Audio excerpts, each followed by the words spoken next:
Alors, donc je crois que tout le monde commence à arriver à se connecter.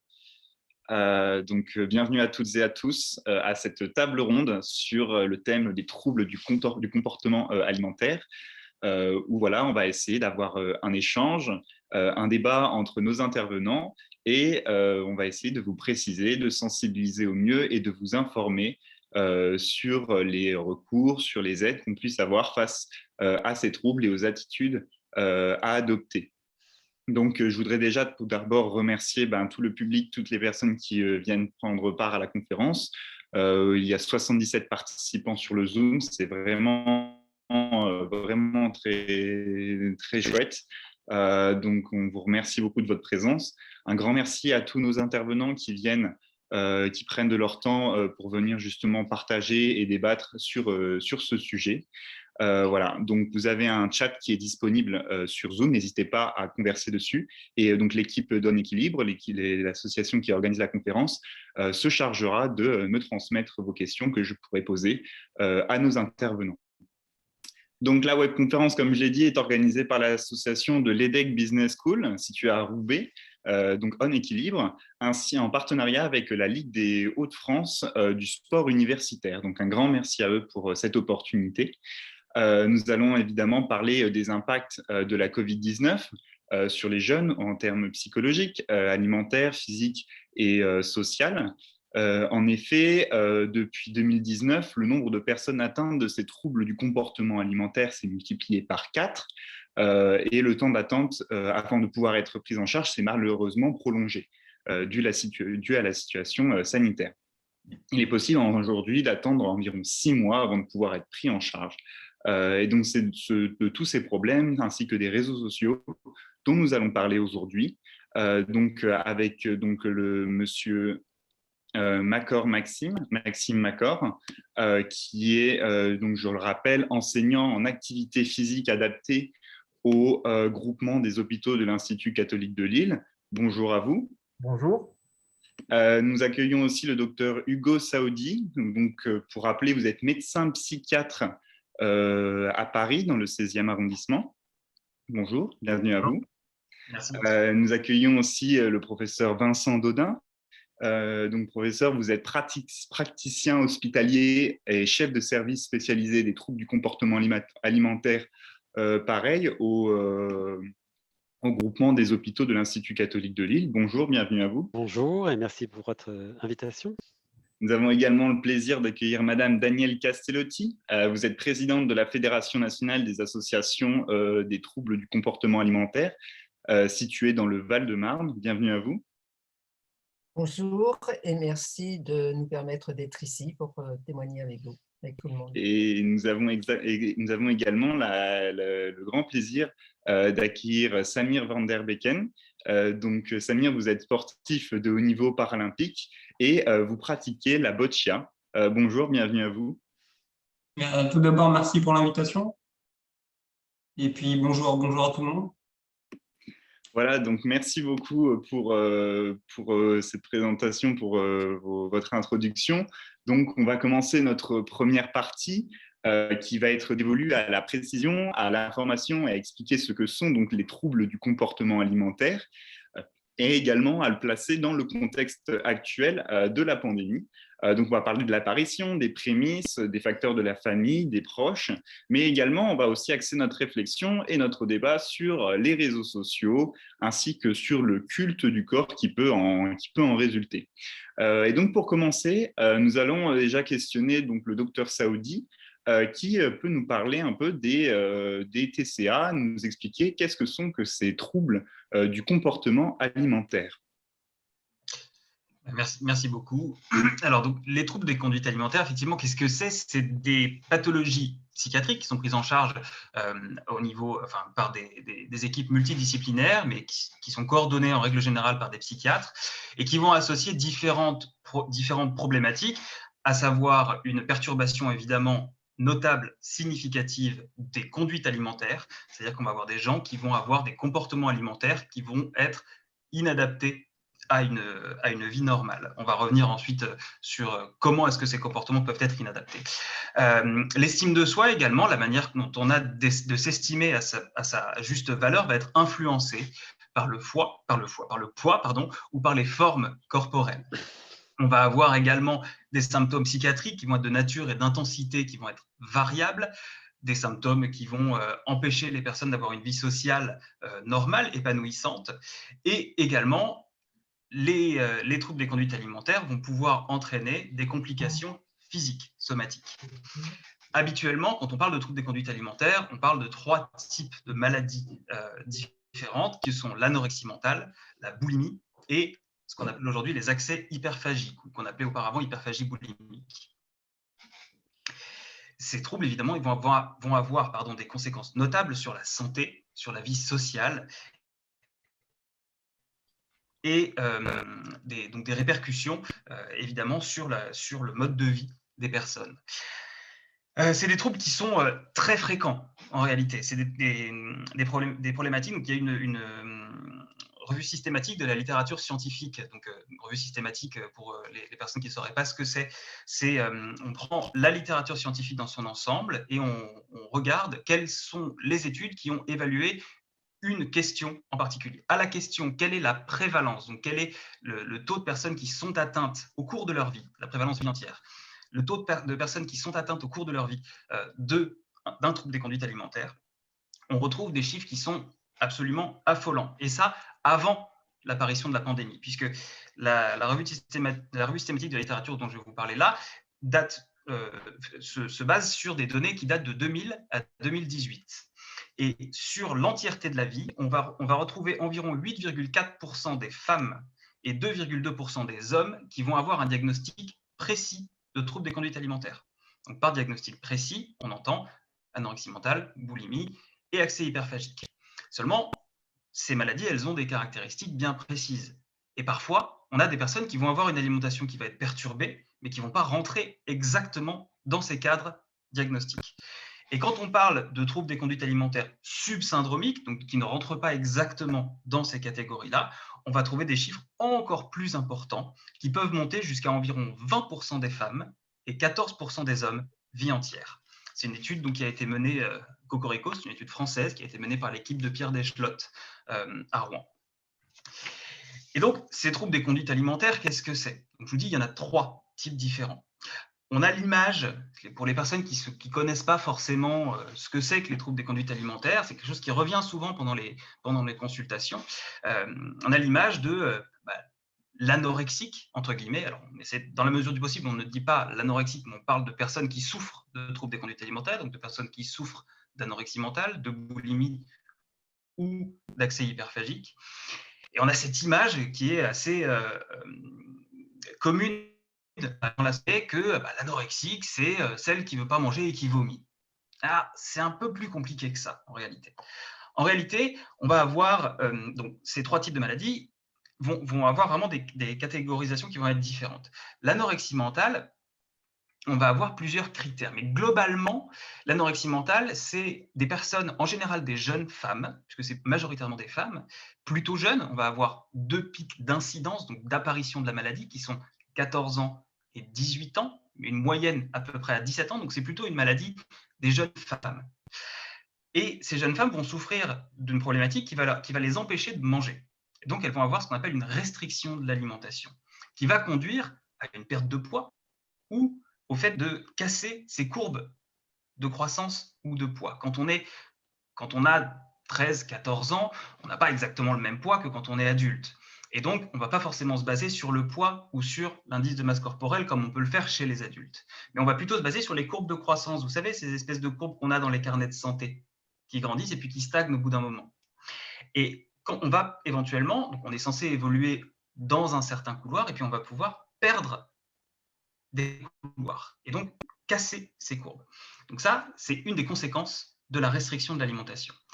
Donc l'anorexie mentale, c'est défini par une restriction de l'alimentation qui va être associée à une peur intense de prendre du poids, qui est parfois définie aussi comme un plaisir à en perdre du poids. Parce que la perte de poids va entraîner des sécrétions d'endorphines, comme le sport, par exemple, et il peut y avoir comme ça des personnes qui deviennent comme addictes à la perte de poids. Et donc, une peur importante de prendre du poids. Et il va y avoir également une altération de la perception de son poids ou de la forme de son propre corps. C'est-à-dire que, globalement, c'est des personnes donc, qui vont perdre du poids, avoir peur d'en reprendre, mais surtout qui vont continuer à se voir trop grosses ou qui vont continuer à se voir difformes. Et donc, l'anorexie mentale, c'est ça. On va perdre du poids, on va avoir peur d'en prendre et on va se voir plus grosse que ce qu'on a en réalité. Et cette maladie-là, l'anorexie mentale, peut prendre plusieurs formes également. Il va y avoir des formes dans lesquelles il n'y aura que de la restriction alimentaire qui va faire perdre énormément de poids et donc qui peut avoir comme conséquence d'avoir des indices de masse corporelle chez les adultes ou bien des cassures de courbes chez les ados qui sont massives. Mais on peut aussi avoir des formes avec des crises d'hyperphagie, des crises de boulimie, des crises de frénésie alimentaire où on perd le contrôle sur ce qu'on est en train de manger, avec des conduites de purge. Et donc là, en règle générale, on va avoir également une chute au niveau du poids, mais un petit peu moins importante que dans les formes où il n'y a que de la restriction. Ensuite, donc ça c'est pour l'anorexie mentale. Ensuite, pour la boulimie. La boulimie, c'est la conduite, c'est la présence de la survenue récurrente de crises, donc comme je disais tout à l'heure, de crises de frénésie alimentaire, de crises d'hyperphagie. Ces crises d'hyperphagie, c'est l'ingestion d'une grande quantité de nourriture en une courte période de temps, avec un sentiment de perte de contrôle sur ce qu'on est en train de manger. Et donc, ça va entraîner un certain nombre de problématiques, ça va entraîner de la culpabilité, ça va entraîner un sentiment parfois de dégoût de soi, un sentiment de difficulté au niveau de l'estime de soi. Et donc, l'estime de soi va être influencée de manière excessive par le poids ou les formes corporelles. Et ces crises d'hyperphagie sont régulièrement suivies de conduites de compensation de cette alimentation qui aura été vécue comme excessive. Ces conduites de compensation, encore une fois, elles peuvent prendre plusieurs formes. Ça peut prendre la forme de restrictions extrêmement intenses, ça peut prendre la forme de pratiques sportives extrêmement importantes, mais ça peut aussi prendre la forme, comme on l'imagine plus classiquement, de ces vomissements, ou bien encore de prise de laxatifs, de prise de diurétiques, tout ce qui va pouvoir nous servir à éliminer ce qu'on a ingéré et donc diminuer ce sentiment de culpabilité. Je vous disais tout à l'heure, il existe donc des diagnostics précis, mais il existe aussi des formes subsyndromiques, des formes moins importantes, entre guillemets. Pour rentrer dans la catégorie boulimie, pour rentrer dans le diagnostic de boulimie, il faut que ces crises apparaissent au moins une fois par semaine, pendant une durée d'au moins 3 mois. Et tout ça, ça doit se faire hors d'un épisode d'anorexie mentale. Tout ça pour dire que, je vous disais tout à l'heure, le poids chute énormément dans l'anorexie mentale dans les formes restrictives, un tout petit peu moins, mais chute quand même beaucoup dans les formes avec des crises de boulimie. Et quand on a comme ça des personnes qui souffrent de boulimie à proprement parler, on va avoir un poids qui reste à peu près dans les normes.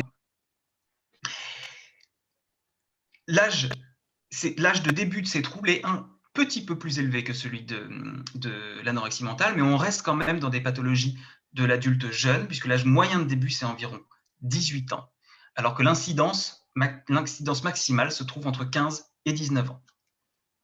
La prévalence, encore une fois, est très élevée. La prévalence de la boulimie, c'est 1 à 3% des femmes au cours de leur vie. Donc 1 à 3% des femmes développeront ce type de trouble au cours de leur vie.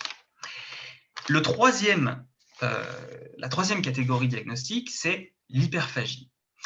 Grosso modo, on pourrait voir l'hyperphagie comme de la boulimie, mais sans les conduites de purge.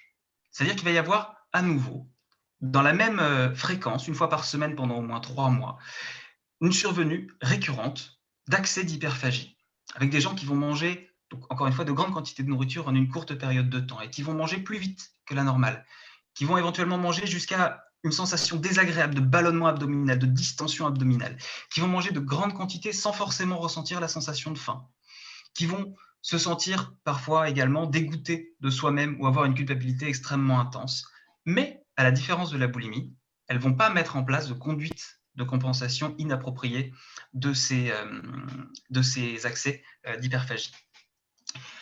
L'âge de début, alors l'hyperphagie boulimique, c'est quelque chose qui n'est pas qui a été défini il y a assez peu de temps, relativement peu de temps par rapport à l'anorexie mentale et à la boulimie. Donc on a un peu moins de chiffres, on a un peu moins de données sur cette maladie-là, mais ce qui semble se dégager déjà dans la littérature scientifique, c'est que l'âge de début semble être encore une fois un petit peu plus élevé que pour la boulimie ou pour l'anorexie mentale, un âge de début à peu près entre 21 et 22 ans, et une prévalence pareille qui n'est pas très très claire. Donc l'apparition de la maladie, la quantité de personnes qui souffriraient de cette maladie est estimée environ en moyenne à 0,7% de la population, mais avec des chiffres qui sont extrêmement larges, des chiffres qui vont de 0,3% pour les hommes en Europe à 3,5% pour les femmes aux États-Unis. Donc il y a aussi toute une notion socioculturelle qui semble être importante dans le développement de ces troubles.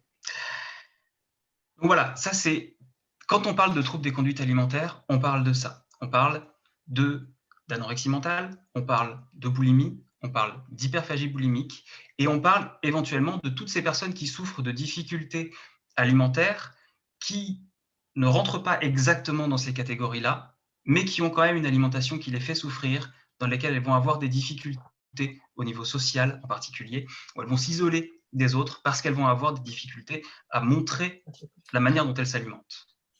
Un grand merci pour cette définition, Dr Saoudi. On a déjà une question, un grand merci aussi pour cette question. Donc, une question dans le chat, peut-être que vous pouvez aussi répondre, professeur Daudin et Dr Saoudi. Donc, il a été mentionné que certaines personnes ne rentraient pas donc, dans les catégories, donc les catégories que vous venez d'évoquer. Quels en sont les critères, et en particulier pour l'anorexie mentale? Est-ce que peut-être, professeur Daudin, vous souhaitez répondre, rebondir sur ça, compléter ce que Dr Saoudi a introduit? Alors, je vais peut-être compléter, je vais laisser Hugo peut-être répondre à cette question, puisque c'est dans le prolongement de son propos. Et je vais peut-être rebondir pour compléter un peu ce qu'a dit Hugo sur les troubles des comportements alimentaires, en peut-être précisant deux choses qui me paraissaient importantes à reprendre aussi. La première, et tu l'as dit Hugo un petit peu en filigrane, c'est cette dimension d'addiction que sont aujourd'hui, dans la conception qu'on en a, les troubles des conduites, enfin des comportements alimentaires. Et cette notion d'addiction, elle est importante à souligner parce qu'elle vient traduire aussi le fait qu'à un moment donné, les personnes qui sont engagées dans un processus de comportement alimentaire qui devient problématique perdent en quelque sorte le libre arbitre à leur comportement. Et ce n'est pas une question de volonté, ce n'est pas parce que ces personnes-là ne souhaitent, ne veulent pas s'en sortir, c'est juste que, comme pour le cannabis, comme pour le tabac, comme pour l'alcool, comme pour certains produits illicites, il y a ce qu'on appelle une addiction sans drogue, qui fait qu'à un moment donné, ça dépasse les capacités de contrôle de la personne. La deuxième chose qui me paraît importante dans le complément de l'exposé d'Hugo, c'est cette notion d'insécurité. C'est-à-dire que cette addiction alimentaire, elle ne survient pas au hasard et elle va survenir parce qu'il y a, et c'est aussi été dit par Hugo en filigrane, une insécurité de base sur laquelle va se développer le trouble alimentaire. Alors ça pose la question, pourquoi l'insécurité peut orienter sur un trouble alimentaire? Simplement parce que dans une société où la performance, dans une société où le culte du corps, le culte de la minceur, le culte de la perfection a une dimension très valorisante, alors si on arrive à contrôler, si on a l'illusion d'arriver à contrôler son poids, on a l'impression d'être plus valeureux. Ou à l'inverse, si on essaye, qu'on lutte pour pouvoir y arriver et qu'à un moment donné, on n'y arrive plus et que les comportements, on va dire, de restriction sont substitués par des comportements boulimiques, alors on en est très malheureux, mais ça devient au départ une tentative quand même de pouvoir maîtriser son poids, peut-être avoir accès à un plaisir alimentaire sans prendre du poids. Et donc, ça sert à quelque chose, ça permet de se sentir mieux. Et c'est l'autre point qui est important, c'est-à-dire que, au fond, ces personnes qui se sentent insécures vont, pendant quelque temps, peut-être pendant plusieurs mois, trouver une réponse qui semble efficace par le comportement alimentaire qui, à un moment donné, devient un comportement problématique. Et donc, une fois qu'on a dit ça, ça pose aussi la question, mais au fond, d'où peuvent venir cette insécurité de base sur lequel se développe le trouble alimentaire? Et là, on va faire référence à une dimension qui est complexe et dans cette complexité, sans doute qu'il est difficile du coup de pouvoir y mettre des cases et de faire rentrer de façon très cadrée tout le monde à travers ces comportements parce qu'il y a, j'allais dire, autant de rapports problématiques à la nourriture qu'il y a au fond d'individus. Au-delà de ça, ce que l'on sait, c'est que ce qui peut être à l'origine d'une fragilité, ce qui peut être à l'origine d'une forme d'insécurité, il y a des facteurs qui peuvent être très endogènes, hein, très personnels. C'est un tempérament anxieux, peut-être un tempérament défaitiste, peut-être un tempérament plutôt tristouné. Mais il peut y avoir aussi, et je crois qu'on le souligne peut-être pas assez, des notions de traumatisme qui peuvent être, survenir dans les années qui ont précédé, dans l'enfance, dans l'adolescence. Alors ces traumatismes, il y en a beaucoup, hein, on voit, par exemple, la question de la problématique du harcèlement à l'école, les moqueries, la manière dont, certains enfants vont être, la cible pendant peut-être une année scolaire, quelques mois, quelques années, d'autres élèves sans qu'il y ait rien qui soit fait pour pouvoir, empêcher ça. Ça peut être et on le voit, dans beaucoup de situations, des agressions sexuelles. Alors bien sûr qu'il y a les agressions classiques, qui se posent, peut-être, avec, des membres, de proches, hein, de l'environnement, que ce soit dans la famille, en dehors de la famille, mais il y a aussi et là j'insiste, peut-être déjà sur un premier message de prévention, tout ce qui se passe et on en voit, énormément dans nos consultations, en particulier sur, des agressions, voire des viols, au niveau de couples, par exemple, d'étudiants, dans lequel, des jeunes filles, se retrouvent, en relation amoureuse et ne sont pas, prêtes pour avoir, une relation ou avoir des rapports sexuels et qui, se retrouvent au décours d'une soirée un peu arrosée où, le partenaire, un peu picolé, à consommer du cannabis, se met à forcer le rapport qui en fait, devient véritablement, un viol, hein, une agression, mais qui est souvent passé sous silence parce qu'on considère qu'encore aujourd'hui, puisqu'on était en couple, c'était, au fond, normal que ça se passe comme ça. Et puis, il peut y avoir d'autres, mécanismes traumatiques, hein. Ça peut être, de la violence, ça peut être, enfin voilà, des deuils, soudains qui peuvent survenir, ça peut être des accidents, de tout ordre. Mais c'est une notion importante, sur laquelle, on va voir, éclore des troubles du comportement alimentaire, par la suite. Et puis, il y a bien sûr, des facteurs de stress qui sont plus environnementaux. Ça peut être, des problématiques intrafamiliales, ça peut être des problématiques, là, on le voit, vous l'avez souligné très fort à travers, cette période Covid. Qu'est-ce que c'est que, un stress environnemental? On l'a, on ne peut pas plus explicitement dans, ce que l'on vit dans cette période Covid où on n'a plus de contacts sociaux, on est tout le temps en virtuel, les cours sont complètement déstructurés, l'angoisse, est permanente, soit pour soi, soit pour les autres. Les perspectives, sont, plutôt, angoissantes et je donc voilà, on est là, par exemple, sur un contexte, de stress environnementaux qui, fragilisent, les individus et sur lesquels on voit effectivement éclore un certain nombre de troubles des conduites alimentaires. Et puis après, là, c'est un petit peu plus subtil, hein, il peut y avoir aussi des éléments, on va dire transgénérationnels, hein, des situations qui ont pu, avoir été douloureuses, dans des générations précédentes, que les parents peuvent, porter avec, une certaine difficulté et qui, va aussi avoir un impact sur, la manière dont, l'angoisse, peut être aussi transmise ou, le mal-être peut être transmis, au niveau de la génération suivante et faire aussi, on va dire des facteurs un peu favorisants de, la survenue de ces troubles des conduites alimentaires. Peut-être, je vais m'arrêter sur ça, sur ma première intervention et puis on va reprendre, le cours des échanges, au fur et à mesure.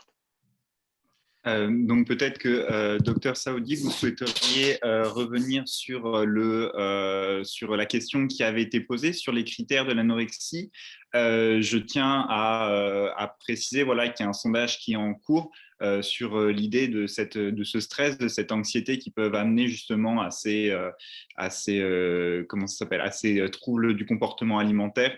Et voilà, on remarque que c'est quand même assez prégnant, voilà, c'est assez souvent.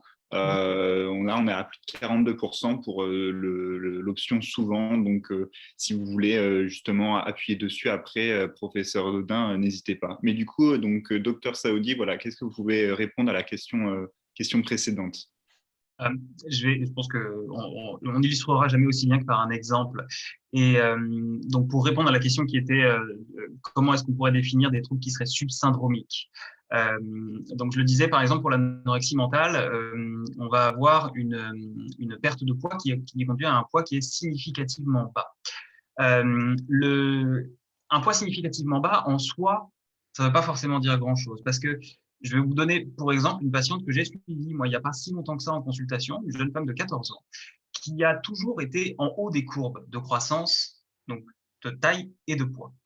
Et en fait, elle a, à un moment donné, alors justement, en lien aussi avec tous ces facteurs de stress, en lien avec l'influence des réseaux sociaux qui a été extrêmement importante pour elle dans le développement de son trouble, commencé un régime. Parce qu'elle se trouvait un peu en surpoids, parce qu'elle se trouvait trop grosse, parce qu'on lui avait déjà fait des remarques par rapport à tout ça. Et quand elle est arrivée dans notre service, elle avait absolument tous les symptômes d'une anorexie mentale. C'est-à-dire qu'elle avait perdu énormément de poids, qu'elle avait une peur extrêmement importante de reprendre le poids qu'elle avait perdu, qu'elle avait donc des difficultés au niveau de la perception de son image du corps, sauf qu'elle avait un poids totalement normal. Et le fait qu'elle ait tous ces symptômes-là quand même faisait qu'elle rentrait dans les catégories de l'anorexie mentale. Mais quand on regarde un peu plus précisément, parce que là, j'ai fait une introduction en fait aux troubles des conduites alimentaires, mais quand on regarde un petit peu plus précisément, l'anorexie mentale va être définie par un poids qui va être significativement bas. Et donc, quand on regarde les catégories d'indice de masse corporelle, qui définit, entre autres, le degré de sévérité de l'anorexie mentale, on commence en dessous d'un IMC à 17. Un IMC à 17, c'est donc en dessous de la courbe du 3e percentile au niveau des courbes de croissance. Donc, c'est moins de 3% de la population qui, normalement, a un IMC en dessous de 17. Et là, cette patiente avait un IMC à 19. Donc, si on se fie uniquement au cadre nosographique, à la catégorie dans laquelle on est dans l'anorexie mentale, pour cette patiente-là, on n'y aurait pas été. Alors qu'elle avait tous les symptômes et qu'elle avait tout un panel de complications. Dès qu'elle commençait à faire un petit peu d'activité physique, elle faisait des malaises. Elle avait des croyances concernant l'alimentation qui étaient complètement erronées et qui étaient extrêmement ancrées en elle, à cause de la perte de poids, à cause de la dénutrition. Et donc, c'est ce genre d'éléments qui vont être relatifs. Quand on parle de la boulimie, par exemple, on peut avoir des gens qui souffrent de boulimie, mais subsyndromiques, qui vont faire une crise de boulimie toutes les 2 semaines en moyenne, par exemple. Donc pareil, elles ne rentrent pas exactement dans les catégories nosographiques, mais elles ont quand même une alimentation qui est perturbée et qui va potentiellement impacter significativement leur vie sociale. Donc pour répondre à cette question-là, c'était à ça qu'on fait référence. Alors, je crois qu'effectivement, enfin, sur la question des troubles subsyndromiques, la problématique, elle se situe aussi dans la dimension invalidante que peut avoir à la fois le rapport à l'alimentation et aussi la dimension obsédante à la fois des calories, du poids, avec pour conséquence à la fois, j'allais dire, un temps considérable qui va être passé autour de cette question alimentaire. Qu'est-ce que je vais manger? Quelles calories je vais compter? Mais aussi un temps considérable qui va être passé autour des comportements compensatoires et qui vont, comme le dit Hugo, impacter sur la vie sociale et la réduire au fond progressivement à peau de chagrin et donc générer une souffrance très importante du fait de cette dimension invalidante du symptôme qui n'est pas obligatoirement perçue extérieurement. L'autre exemple qu'on pourrait prendre, c'est des patients qui sont en surcharge pondérale, parfois des patients qui sont en obésité morbide et qui vont faire des régimes drastiques, parfois aidés part aussi des chirurgies bariatriques, mais qui, à un moment donné, vont véritablement être dans une anorexie à poids normal, voire encore en légère surcharge pondérale, mais simplement parce que sur le plan de la perte de poids et des restrictions, il y a des comportements drastiques qui entraînent des conséquences avec des carences en différents éléments qui peuvent compromettre le pronostic vital à terme. Donc, docteur Saoudi, merci beaucoup. Merci, docteur Saoudi. Merci, professeur Dodin. On a une nouvelle question. Donc, merci beaucoup pour ces éclaircissements. En tant que psychiatre, j'aimerais vous poser une question concernant les traitements des troubles psychiatriques hors TCA, plus précisément des traitements type neuroleptique et antidépresseurs connus pour ouvrir l'appétit. Peuvent-ils engendrer par la suite des troubles de la conduite et du comportement alimentaire ou est-ce qu'ils peuvent les favoriser? Merci pour cette question. C'est une excellente question. À ma connaissance, il y a plusieurs éléments de réponse dans la question, plusieurs questions différentes en fait dans la question. Puisque les traitements médicamenteux du coup qu'on va donner dans le cadre psychiatrique sont des traitements qui vont viser certains symptômes. En règle générale, à ma connaissance en tout cas, on ne va pas donner de traitements qui vont viser à ouvrir l'appétit. On va traiter la problématique par le biais de règles alimentaires. On parle de prise en charge qui sont multidisciplinaires. Donc, on va avoir l'aide de diététiciennes, de nutritionnistes, de psychologues également, mais aussi d'infirmiers qui vont, dans le cadre d'hôpitaux de jour ou bien dans le cadre d'hôpitaux d'hospitalisation à temps complet, être amenés à proposer une alimentation qui sera plus équilibrée. Et puis, quand c'est dans le cadre familial, c'est les parents qui vont être considérés comme étant co-thérapeutes. On reviendra probablement sur cette question-là un peu plus tard. Donc, on ne va pas donner de traitements médicamenteux qui vont viser à ouvrir l'appétit. En revanche, on va donner des traitements pour viser certains symptômes. On va éventuellement, effectivement, donner des traitements antidépresseurs pour contrer cette dimension très obsessionnelle qu'il va y avoir. Comme l'évoquait le professeur Dodin tout à l'heure, cette dimension très obsessionnelle qu'il peut y avoir autour de l'alimentation. Qu'est-ce que je vais manger? Combien de calories est-ce que je vais ingérer? Alors, j'ai ingéré tant de calories aujourd'hui et peut-être que je vais pouvoir du coup en ingérer un petit peu plus ou bien un petit peu moins, peut-être que je vais devoir me restreindre, etc. Donc, on va certains éléments très obsessionnels comme ça. Certains éléments de rigidité également qui vont être extrêmement importants et pour lesquels on va être potentiellement amené à proposer des traitements de type neuroleptique ou bien pour apaiser l'angoisse également qui peut être provoquée par toutes ces ruminations donc alimentaires, on peut être également amené à proposer des traitements de type neuroleptique. Donc, à la question, est-ce qu'on va en donner pour ouvrir l'appétit? La réponse est a priori non. À la question, est-ce que ces médicaments peuvent engendrer par la suite des troubles des conduites alimentaires ou les favoriser? Alors, à titre personnel, je n'ai pas d'éléments de réponse. Je n'ai pas étudié cette question-là personnellement. En revanche, ce qu'on sait, c'est que oui, il y a un des effets secondaires des traitements, en particulier neuroleptiques, qui est que ça va ouvrir l'appétit. Et du coup, on va avoir des gens qui, sous neuroleptiques, vont prendre du poids, voire vont prendre beaucoup de poids. Est-ce que pour autant, ils vont développer des troubles des conduites alimentaires? J'en suis pas certain, mais je n'ai pas la réponse. Je ne sais pas si le professeur Dodin a plus d'éléments de réponse sur cette question-là. Alors, ce que je dirais, c'est que les troubles du comportement alimentaire ne sont pas un trouble de l'appétit. Et je crois que c'est important de partir de là.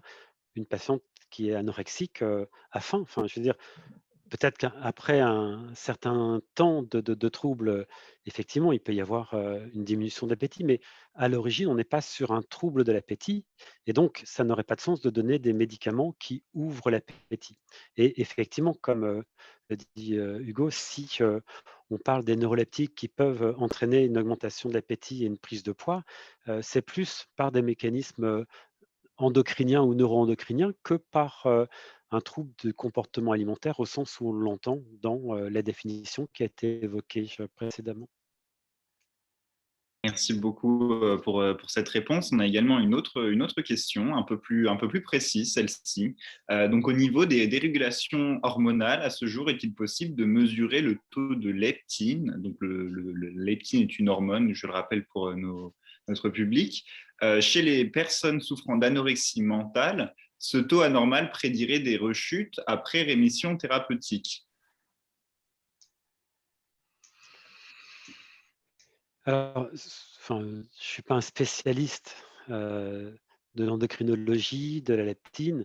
Il y a effectivement beaucoup de recherches qui sont orientées sur le dosage de la leptine, que ce soit sur l'anorexie, que ce soit aussi sur les problématiques d'obésité. En tout cas, ce n'est pas aujourd'hui une pratique courante que nous utilisons dans la clinique de tous les jours. On en est encore là sur des dimensions de recherche qui, enfin, à ma connaissance, n'ont pas encore d'application pratique sur la clinique. Mais peut-être qu'Hugo a un autre regard. Non, pas plus. J'aurais fait le même type de réponse.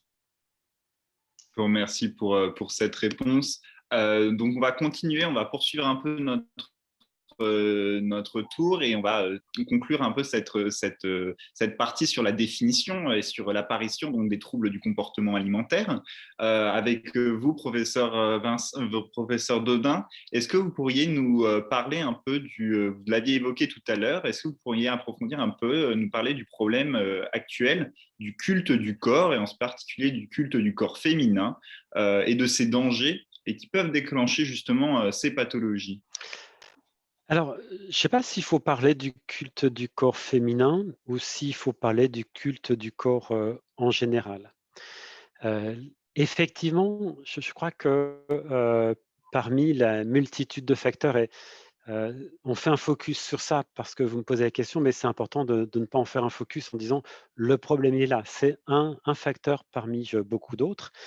On voit bien qu'il y a des dogmes qui ont la peau dure et la vie longue, qui est à la fois celui du culte de la minceur et qui est aussi celui de la performance. Alors, peut-être que ce qui va un petit peu aujourd'hui, mais je pense que ça a tendance j'allais dire, à s'équilibrer entre les hommes et les femmes, c'est qu'au fond, être une femme aujourd'hui, c'est peut-être pas une sinécure dans la représentation de ces dogmes, hein, de ces idéaux que l'inconscient collectif nous impose.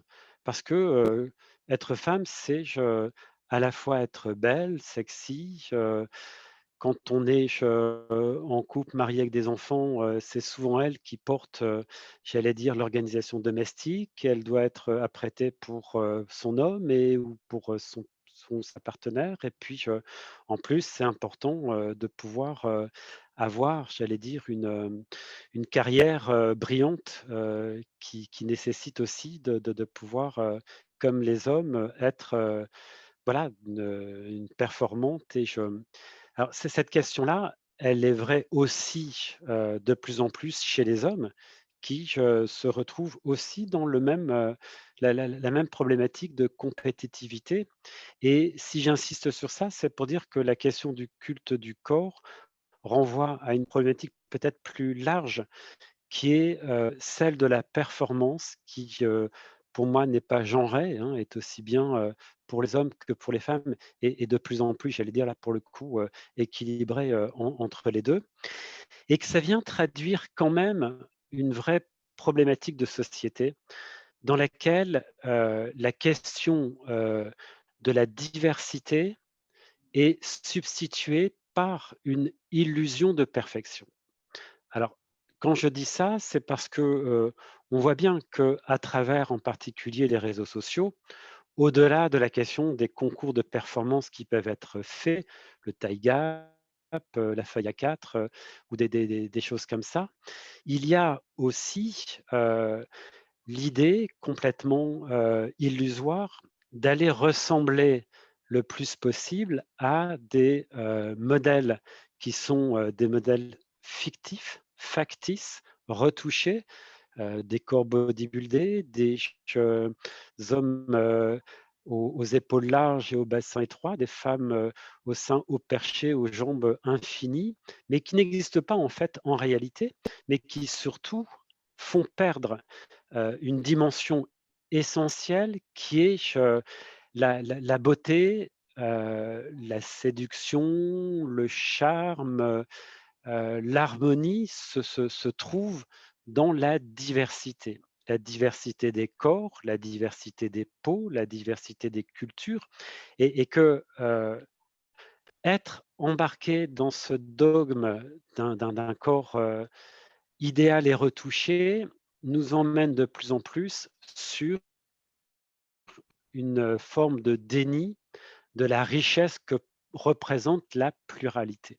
Et ça pose du coup une question fondamentale en termes de prévention, en termes d'éducation, en termes aussi, j'allais dire, de capacité à être ensemble, à vivre ensemble et à pouvoir s'apprécier les uns les autres dans sa singularité. C'est-à-dire que le dogme du corps parfait occulte la question de, la singularité et de la richesse, de la beauté, j'allais dire, oui, c'est cette dimension fabuleuse que nous apporte la diversité et quand on regarde les choses, un petit peu autrement, sous un angle un petit peu différent, ben, on va se rendre compte qu'il y a des femmes, très maigres qui sont, absolument désincarnées et pas du tout, séduisantes, qu'il y a des hommes, ronds qui sont, extrêmement beaux avec, une générosité et une capacité de séduction qui est,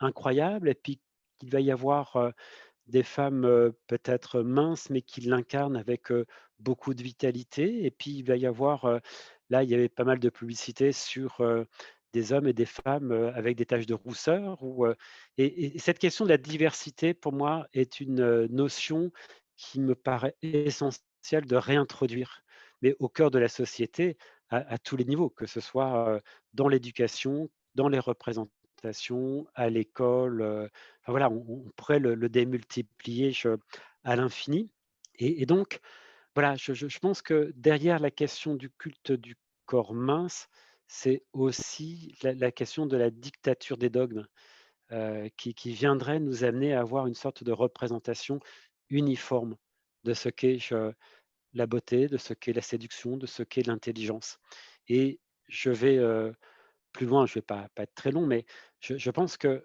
ce que l'on oublie à travers, l'image, à travers le paraître, c'est que l'individu, le sujet, est une alchimie complexe entre l'esprit et le corps et que cette alchimie complexe fait qu'on a effectivement cette singularité qui nous rend tous, beaux, à partir du moment où, on comprend qu'on a à être regardé différemment et singulièrement et ça, je trouve que c'est des notions, peut-être, difficilement tangibles, mais qui me paraissent fondamentales à toutes les strates, de l'éducation, de la prévention, de la culture, et cetera, et cetera. Professeur Dr Saoudi, vous souhaiteriez rebondir dessus brièvement?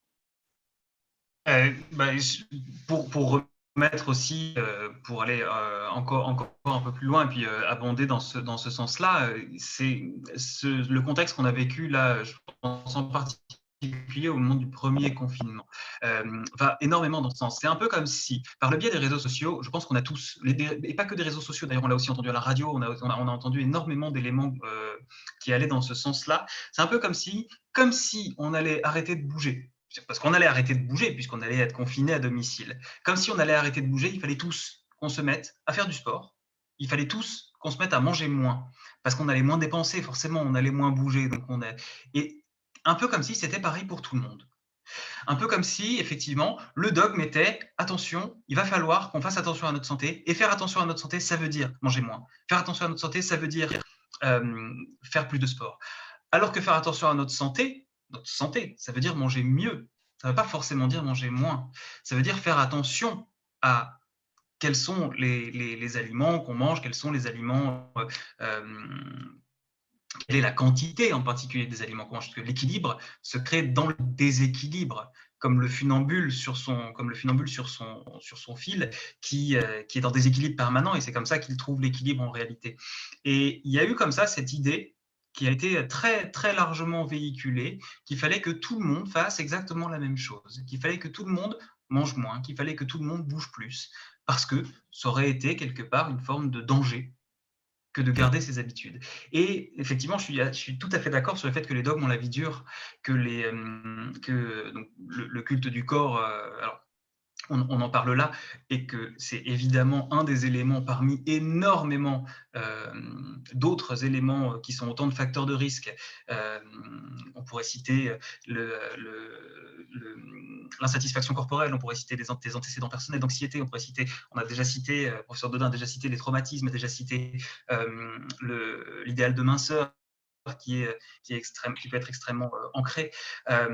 Et donc, autant d'éléments qui peuvent comme ça rentrer dans le cadre de facteurs de risque, mais ces dogmes-là ont la vie dure, ces messages-là qui ont pu être transmis par le biais des différents réseaux ont participé au déclenchement de troubles chez certaines personnes, alors qu'on n'avait pas forcément besoin de ça, alors que ce n'était pas forcément les bons messages. Merci beaucoup à tous les deux pour cette introduction très précises et puis ces explications qui nous permettent de mieux cerner les troubles du comportement alimentaire. Je rebondis simplement avec la dernière évocation sur le confinement auquel on répondra après, auquel on reviendra après plus tard dans la table ronde. Simplement, voilà, on remarque que sur le sondage qui a été mis en ligne, voilà, la crise sanitaire ça a été très mitigé dans l'impact de la modification des appétits et l'impact sur l'alimentation. C'est encore assez très, très, très mitigé. Alors, excusez-moi, mais je ne trouve pas que le sondage en cours soit mitigé parce que même s'il continue à évoluer, mais si on regarde ceux qui ont vu leurs habitudes alimentaires impactées, enfin, par on est quand même sur 22% moyen, 18% beaucoup, ça nous fait déjà 40, pratiquement 40%, plus 14. Enfin, la majorité des gens ont quand même été impactés sur le plan de leur alimentation par la crise sanitaire. Donc, c'est parce que ça se répartit de façon peut-être un peu équilibrée, mais je trouve que c'est beaucoup. Enfin, Certains, oui, mais à culpa, c'est certain, ça reste quand même quelque chose voilà, qui est très, très développé. Je vous avoue l'avoir étudié assez rapidement, mais tout à fait.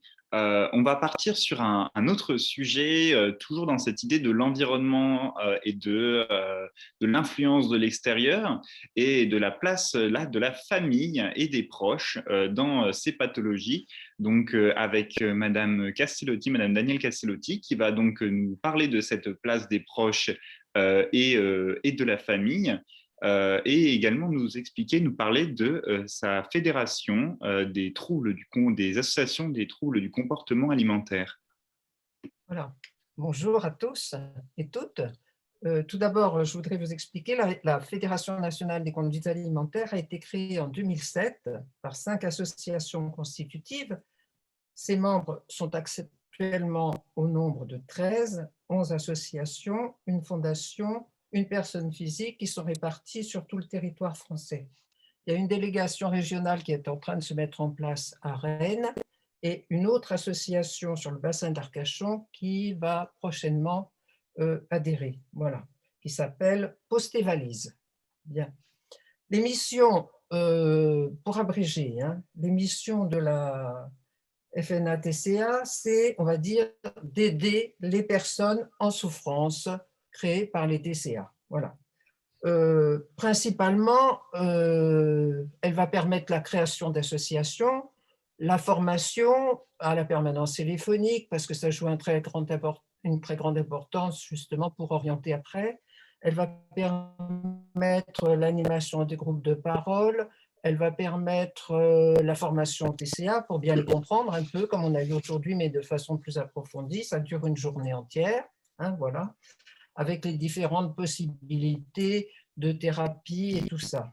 Et puis, principalement, elle va agir en coopération avec tous les professionnels de santé qui sont réunis au sein de la FFAB, Fédération française anorexie-boulimie, pour agir au niveau des pouvoirs publics, ministère des Solidarités et de la Santé, ARS de toutes les régions, pour améliorer la prise en charge des TCA en France, parce que ça, c'est un problème. Voilà.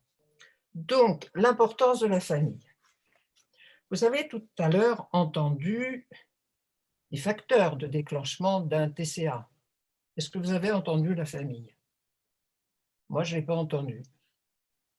Et pourtant, pendant très longtemps, on a entendu, et là on a encore malheureusement un exemple où la famille, et en particulier la mère, est mise en cause pour le TCA de sa fille et un appel au procureur de la République. Voilà. Donc, c'est grave, c'est grave. Hein. Et souvent, les parents, ça reste, ils ont été rendus coupables, mais très souvent, quand on est en groupe de parole, les parents, ils disent « mais qu'est-ce qu'on a fait pour en arriver là ?» Voilà. Bien, mais effectivement, la famille, c'est vrai qu'elle change quand son enfant a un TCA. Mais c'est lié au TCA.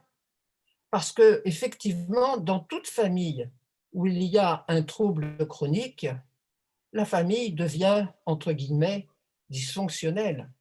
Alors, tout à l'heure, le professeur Vautodin, il a dit qu'effectivement, les viols, c'était souvent dans les personnes les plus proches des personnes qui savaient que ça pouvait avoir lieu. Hein, d'accord ? Il faut savoir que, quand même, moi j'étais enseignante, j'ai eu une fois un père, un inceste d'un père, et on nous a dit que 10% des jeunes pouvaient avoir un inceste par leur père ou quelqu'un de la famille. Voilà. Bien. Mais ça, c'est quand même, enfin, 10%, c'est pas exceptionnel. Et après, quand j'avais vu ça, je me disais devant mes élèves, là, ma classe, 35, 36, mince, il y en a peut-être 3 qui ont subi ça. Mais heureusement, les proportions sont sur les grands nombres et pas les faibles nombres. Bien, voilà. Donc, ils ne sont pas la cause de la maladie, mais leur fonctionnement change. Et le rôle des groupes de parole, ça va être justement de faire modifier ce fonctionnement et de faire reprendre en particulier confiance aux parents pour qu'ils retrouvent leurs ressources parentales, savoir dire non, par exemple. Voilà, parce qu'on a peur de dire non quand survient un TCA dans la famille de leur enfant. Ne pas, au cours des repas, ne pas se fixer sur l'assiette de son enfant. D'accord ? On verra au cours des repas, mais ça, c'est quelque chose de fondamental. Bien. Et puis, tout un tas de choses comme ça. La famille, maintenant, elle fait partie intégrante du parcours de soins de son enfant. Tout à l'heure, Hugo a parlé de cothérapeute. Moi, je n'aime pas le mot cothérapeute, Hugo, tu m'excuseras, mais pourquoi ? Parce que je ne me suis pas considérée, en tant que maman, d'être un thérapeute. Des parents aidants, des parents accompagnants, ça d'accord, mais pas co-thérapeute. Voilà. Bon. Mais ça, c'est moi, je sais que je me bagarre avec ça. Hein, d'accord ? Bien. Et pourquoi est-ce que c'est très important ? Parce que pour que la personne souvent, pour qu'elle se prenne en charge, se prendre en charge, c'est-à-dire aller vers le soin, il faut absolument que la famille soit là. Et il y avait une question, en parler. Ben, en parler, la plupart du temps, la personne qui commence à être souffrante, elle est dans le déni. Alors ce déni, c'est un mécanisme protecteur hein, qui peut avoir deux sens. Soit j'ai conscience, mais je me protège, soit j'ai pas conscience et je me construis une fausse réalité. Hein, voilà. Donc, elle est dans le déni. Donc, elle ne peut pas en parler. Puisque quand on lui en parle, mais pourquoi tu te fais du souci comme ça ? Il n'y a rien, c'est pas la peine. C'est pas la peine de t'inquiéter, j'ai rien. Hein, d'accord ? Donc ça, il est très, très facile. Mais il faut que les parents, la famille, sachent que très souvent, moi, je voudrais parler de quelque chose parce que c'est très important, parce que c'est avant que le trouble apparaisse, il y a des prémices de la maladie. Ça peut arriver 1 an, 2 ans avant, hein. C'est-à-dire que l'alimentation de la personne, le poids reste constant, Mais l'alimentation de la personne, elle commence à changer. C'est-à-dire qu'elle va être moins variée, elle va vouloir toujours les mêmes repas, puis les féculents vont commencer à disparaître, puis les lipides, hein, les graisses, etc. Puis les viandes, les viandes, non, et on va rester que manger du poisson, c'est mieux, ça paraît moins, il y a moins de graisse dans le poisson, la graisse elle est là, mais ça ne se voit pas. Et puis, puis il arrive un facteur déclenchant, parce qu'on n'a pas parlé tout à l'heure du facteur déclenchant, mais moi je parlerai du facteur déclenchant. Et le facteur déclenchant, il fait que la maladie, elle arrive après. Et là, c'est très important que les parents voient ces prémices de la maladie. Parce que s'ils prennent en compte ces facteurs, eh bien, ils peuvent aller consulter. Voilà. Le problème, c'est que les professionnels de premier recours, ils ne sont pas trop formés TCA.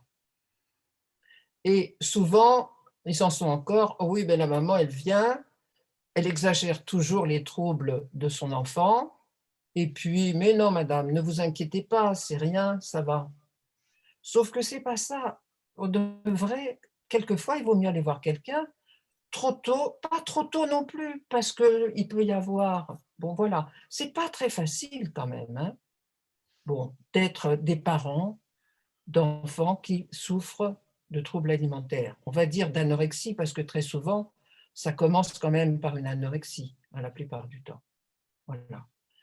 Et donc, c'est pas très facile, et on ne sait pas trop quoi faire. Puis on n'ose pas trop quoi faire.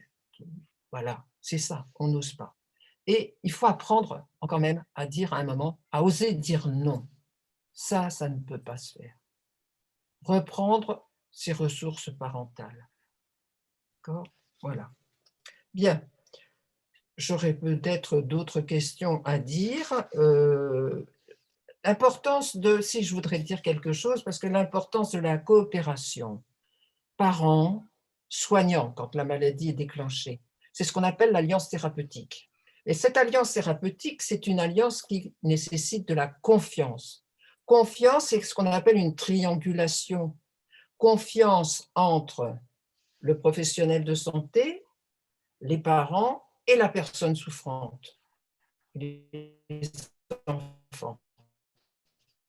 La personne, elle se sent encadrée, elle peut avoir confiance, elle peut aller vers. Et là, les parents, c'est indispensable parce que la maladie, tout à l'heure le professeur Dodin l'a expliqué, la maladie, elle va toujours se défendre. C'est une addiction, on a du mal à s'en séparer. Très souvent, on l'a mise en place, pourquoi ?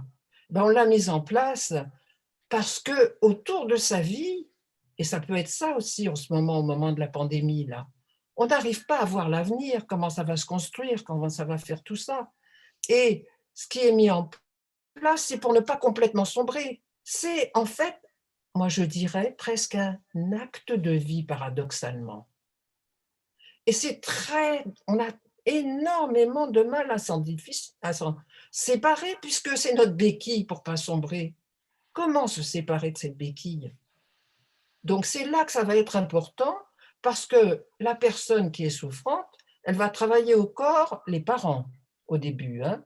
Bon, parce que ce sont les parents, quand ça arrive, on a dit, ça arrive vers 16 ans, hein, en majorité, la moyenne c'est 16 ans.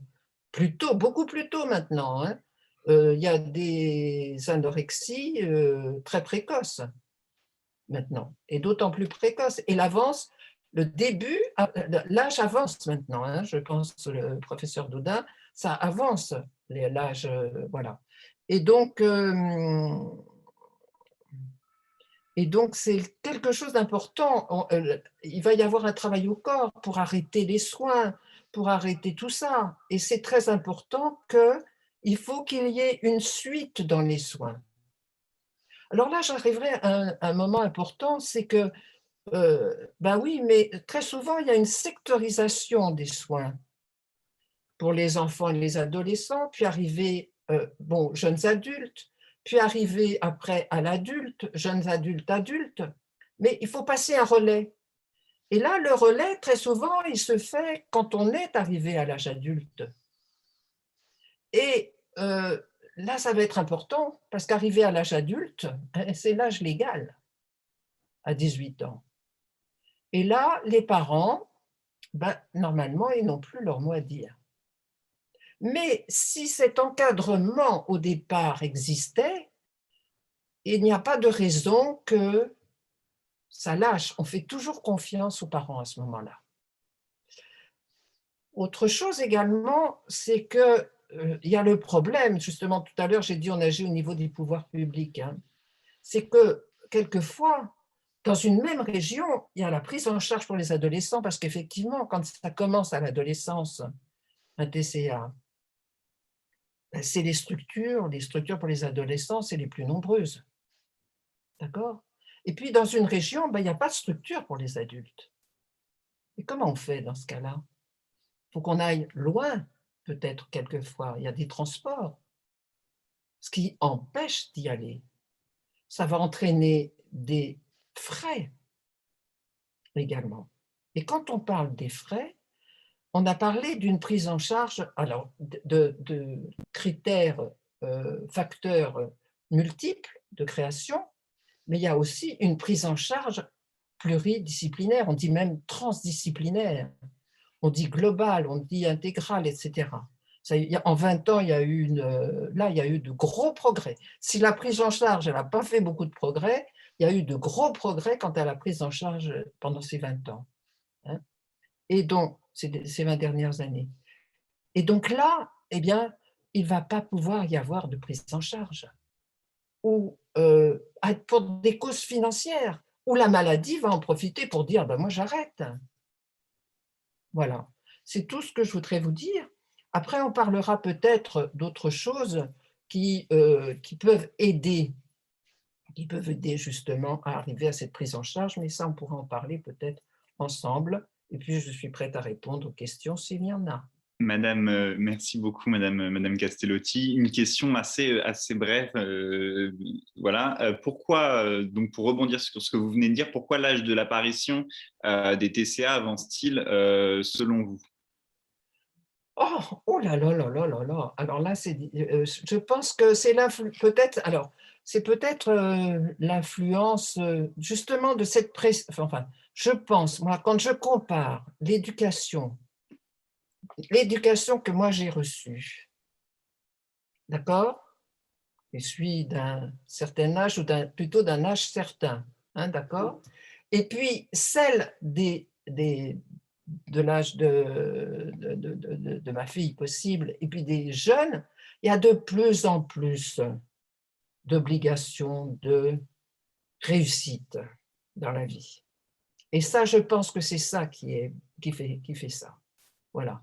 Et puis, alors maintenant, quand faut pas non plus par rapport à l'influence des médias, etc. Moi, je voudrais dire, il y a des fois des jeunes qui sont grands, minces, de grandes jambes, dont m'a parlé Monsieur Dodin, et qui font quand même une anorexie. Mais là, ce sont les autres facteurs qui interviennent, c'est le harcèlement des copains en classe, etc. D'accord? Parce qu'on est très intelligent, on a de très bons résultats scolaires, on est beau, trop beau, ressemble à un mannequin, et alors là, ça, c'est pas beau, on a tous les torts, là, à ce moment-là. Merci beaucoup pour cette réponse. Oui, On va juste passer à... Oui, je vous en pour prie. rebondir très très rapidement, c'est parce que effectivement, on voit que les jeunes, des enfants vont développer des troubles alimentaires tôt, mais on voit aussi des femmes et des hommes plus âgés qui vont développer des troubles alimentaires plus tardivement. Il y a, moi je l'observe dans ma pratique, une sorte d'aplatissement aussi de cette courbe, et on voit des femmes, par exemple, au moment du départ des enfants à 45, 50 ans, développer, voire plus tard, des troubles des comportements alimentaires.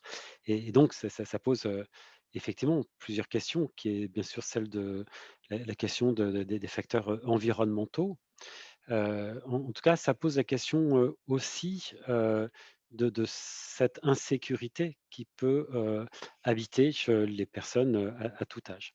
Et je me permets, excusez-moi de monopoliser la parole, mais de rebondir sur quelque chose que Daniel Cassetti a dit très justement sur la fonction des parents, qui est, je crois que chez les enfants, il y a un vrai problème de manière, j'allais dire, sociétale pour les parents d'aujourd'hui, à savoir poser des non constructifs face aux demandes des enfants.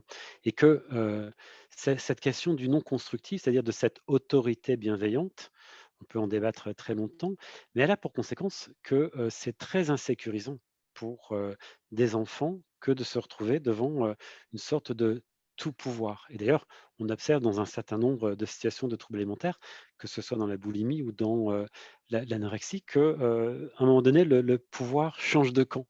Il y a même des Oui. situations où on voit, par exemple, des parents qui vont préférer, par peur de, j'allais dire, contrarier l'enfant, faire alliance avec l'enfant sans trop en parler au conjoint, plutôt que d'avoir une parole commune qui serait portée par les 2 parents. Et ces questions de famille, elles s'inscrivent aussi dans comment on peut collectivement, j'allais dire, parce que c'est pas la question d'une famille qui serait pointée comme dysfonctionnelle, mais d'une évolution des fonctionnements familiaux, où je crois qu'il est important qu'on se pose collectivement la question de l'autorité parentale, de la place des parents, de ce rôle structurant de cette autorité parentale, pour permettre à l'enfant d'être accompagné sur le chemin de la vie. Enfin, c'est des notions qui me paraissent peut-être bateaux, mais fondamentales. Merci beaucoup pour cette précision, professeur Dodin. Et excuse-moi, je vais juste préciser encore un tout petit truc, puisque le professeur Dodin évoquait la question de l'environnement sur l'influence justement du développement de ces troubles. Il y a un autre élément qu'on voit apparaître, c'est le développement de puberté qui sont de plus en plus précoces et qui sont probablement liés à certains facteurs environnementaux. Il y a également un lien entre l'apparition de la puberté et le développement de certains troubles des conduites alimentaires. Donc, de là à imaginer qu'il puisse y avoir une corrélation entre le développement de puberté plus précoce et le développement de troubles alimentaires plus précoces, il n'y a qu'un pas qu'on pourrait éventuellement franchir et que je ne me hâterai pas de franchir sans avoir d'éléments scientifiques plus précis à vous proposer. Mais en tout cas, on pourrait imaginer que ça pourrait être une des explications. Merci pour cette précision. Une simple question assez rapide, mais pourtant assez précise sur la question de l'hospitalisation. Donc, où en est-on aujourd'hui pour l'hospitalisation d'une personne anorexique majeure, gravement dénutrie, et qui ne veut pas être hospitalisée alors que la maladie ne permet plus au cerveau de retrouver ses capacités, tant l'emprise de la maladie l'emprisonne et que l'issue peut lui être fatale? Je peux intervenir, voilà, parce que je l'ai fait, ça. Voilà. C'est Allez-y, l'hospitalisation sous contrainte, je vous en prie. malheureusement. Allez-y, assez brièvement, mais Oui, allez-y. voilà, c'est l'hospitalisation sous contrainte. Voilà. L'hospitalisation sous contrainte, toute personne est libre de choisir ses soins ou de ne pas en avoir. Sauf en psychiatrie, parce qu'effectivement, il arrive à un certain moment où la personne, quand on a un trouble psychique, ne peut plus, et d'autant plus que l'on est maigre, etc., ne peut plus, ne raisonne plus normalement, etc. Et à ce moment-là, il doit y avoir une limite, et malheureusement, la seule limite, c'est Ouais. l'hospitalisation sous contrainte. Voilà. Alors, est-ce que je peux pondérer Allez-y. peut-être un petit peu votre propos, Daniel, en disant que l'hospitalisation sous contrainte, on l'a fait parfois, c'est rare. Moi, j'en ai fait Oui, quelques-unes oui, dans ma profession, enfin dans mon expérience professionnelle. Mais par contre, ce qui est beaucoup plus fréquent, c'est d'avoir effectivement des patients qui refusent les soins et qui sont dans ce qu'on disait tout à l'heure, cette espèce de positionnement de toute puissance, où très souvent, l'environnement familial, les parents sont démunis. Et lorsque on arrive à faire, j'allais dire, bloc avec peut-être le médecin qui coordonne les soins, avec les parents, en leur disant, allez, ensemble, on Oui, va c'est ça. poser une obligation de soins en disant, de toute façon, tu n'as pas le choix. Alors, en général, dans Oui. beaucoup de cas, on va réussir à pouvoir faire des soins sans passer par, j'allais dire, la contrainte médico-légale qu'est les soins sur demande d'un tiers. Moi, je parle d'un temps d'il y a 20 ans. Mais on en fait Voilà. aussi, enfin, je veux dire, ça Hein? arrive parfois, on n'a Ben pas le oui, choix. oui, oui. Merci pour ces interventions.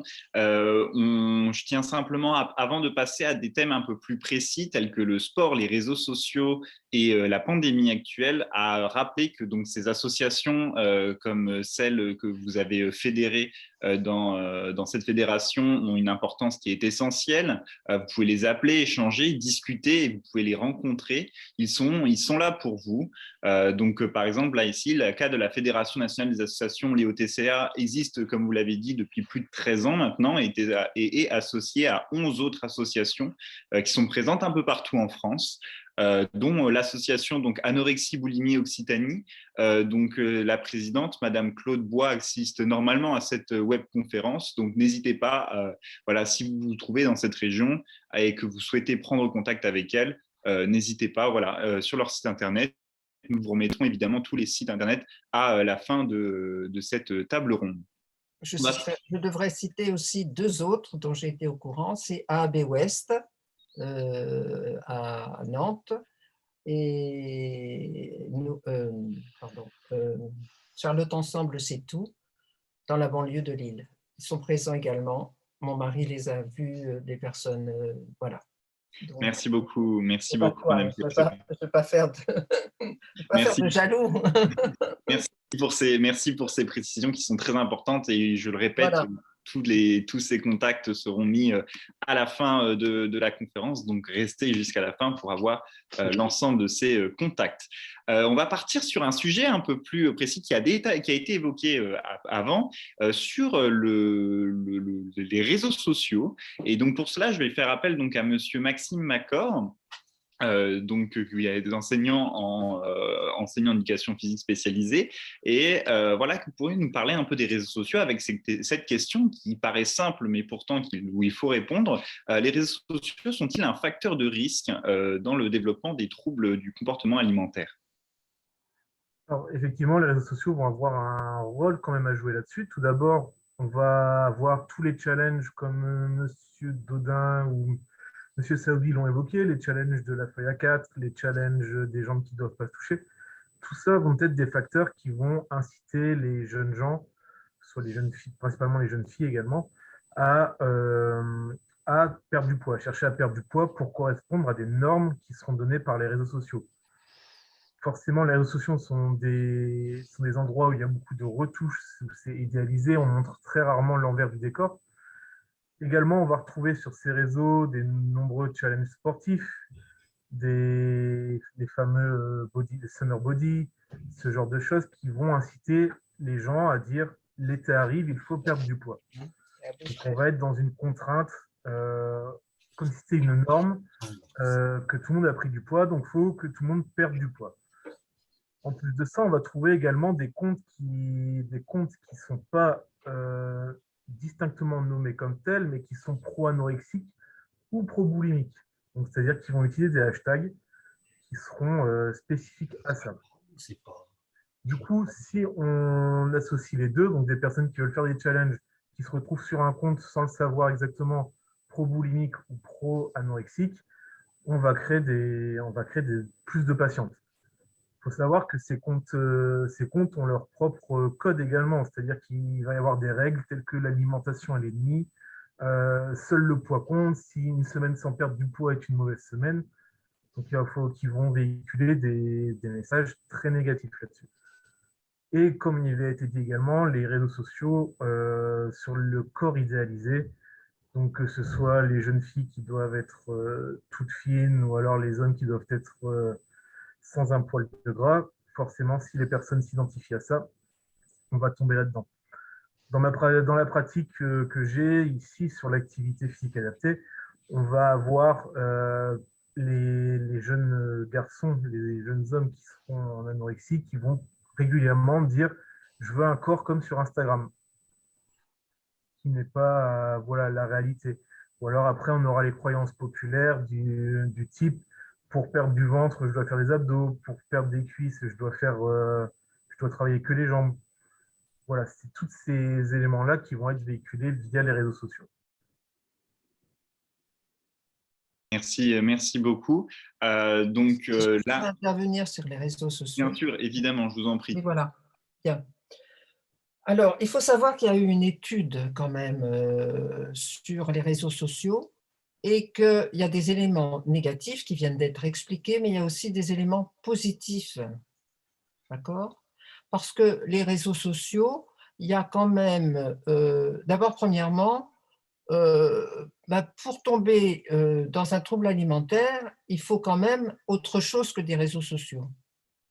Voilà.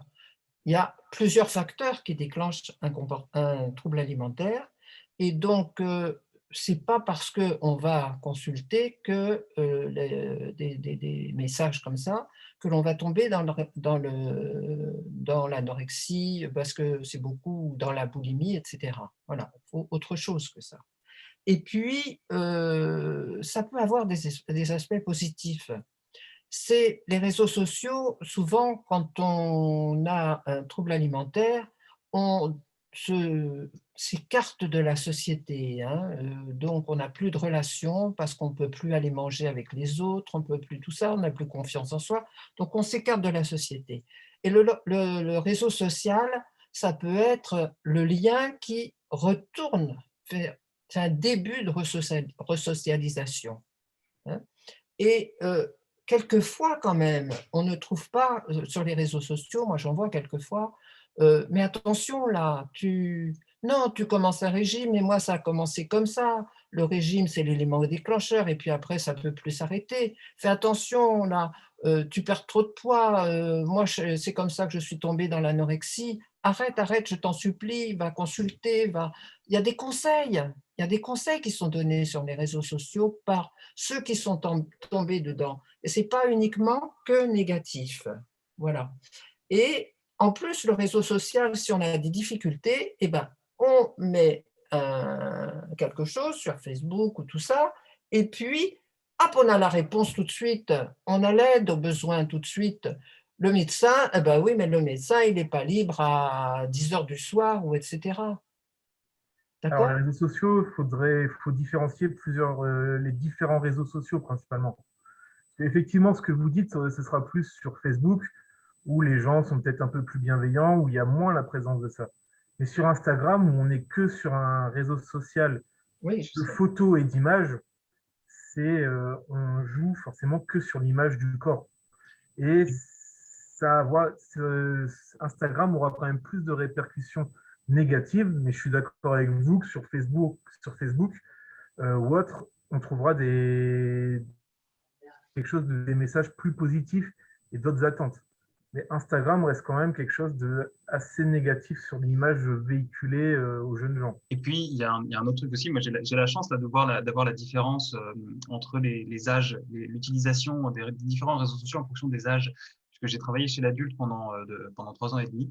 Puis, je travaille maintenant chez les ados, dans un service où on reçoit des patients entre 12 et 25 ans à peu près. Aujourd'hui, il faut se rendre à l'évidence, Facebook, c'est un réseau pour les vieux schnocks comme nous. Alors, je me considérant déjà à 34 ans comme un vieux schnock, c'est un peu touchy. Mais aujourd'hui, les réseaux sociaux qui sont les plus utilisés par les plus jeunes, ce sont TikTok, Snapchat et Instagram, qui sont effectivement des réseaux qui sont beaucoup plus axés sur l'image que Facebook, qui était aussi plutôt dans lequel il y a beaucoup de groupes et d'éléments de discussion. Alors, avec chacun ses spécificités, il y a aussi des groupes spécifiques sur Instagram, il y a aussi des groupes pro ou recovery concernant les troubles alimentaires sur Instagram. Il y a aussi des groupes privés dans lesquels on va retrouver éventuellement certaines certains éléments qui seront similaires à ce que vous citiez, Maxime, sur Facebook. Mais effectivement, les usages sont différents en fonction des réseaux, et les réseaux sont bien évidemment différents, comme c'était indiqué juste avant. Merci. Oui, mais allez-y, je vous en prie, professeur. Non, c'est parce que je crois que c'est derrière ça vraiment l'utilisation que chacun en fait, et qu'au fond, il peut y avoir un problème quand l'utilisation qui est faite des réseaux sociaux cherche à apaiser une souffrance en occultant toutes les autres solutions, mais au même titre que un jeune qui, par rapport à son angoisse, par rapport à sa tristesse, s'il trouve un échappatoire dans le cannabis ou l'alcool, risque de l'utiliser plus facilement dans ce registre-là.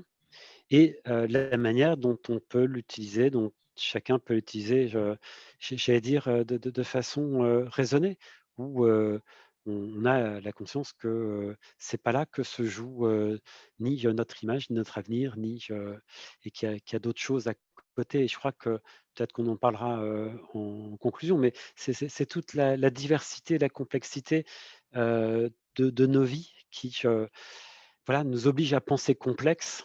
Et je pense que ce qui devient problématique, c'est lorsque nos champs d'intérêt j'allais dire, se stérilisent sur des focus qui prennent une sorte de place hypertrophiée. Enfin, mais bon, après, c'est des questions qui sont beaucoup plus larges que les questions des réseaux sociaux. Mais Et pour aborder dans ce sens-là, quand on regarde les éléments, les études de prévention primaire, donc qui visent à réduire l'apparition de la maladie en population générale, ce qui va le mieux fonctionner chez les plus jeunes, c'est l'éducation aux médias.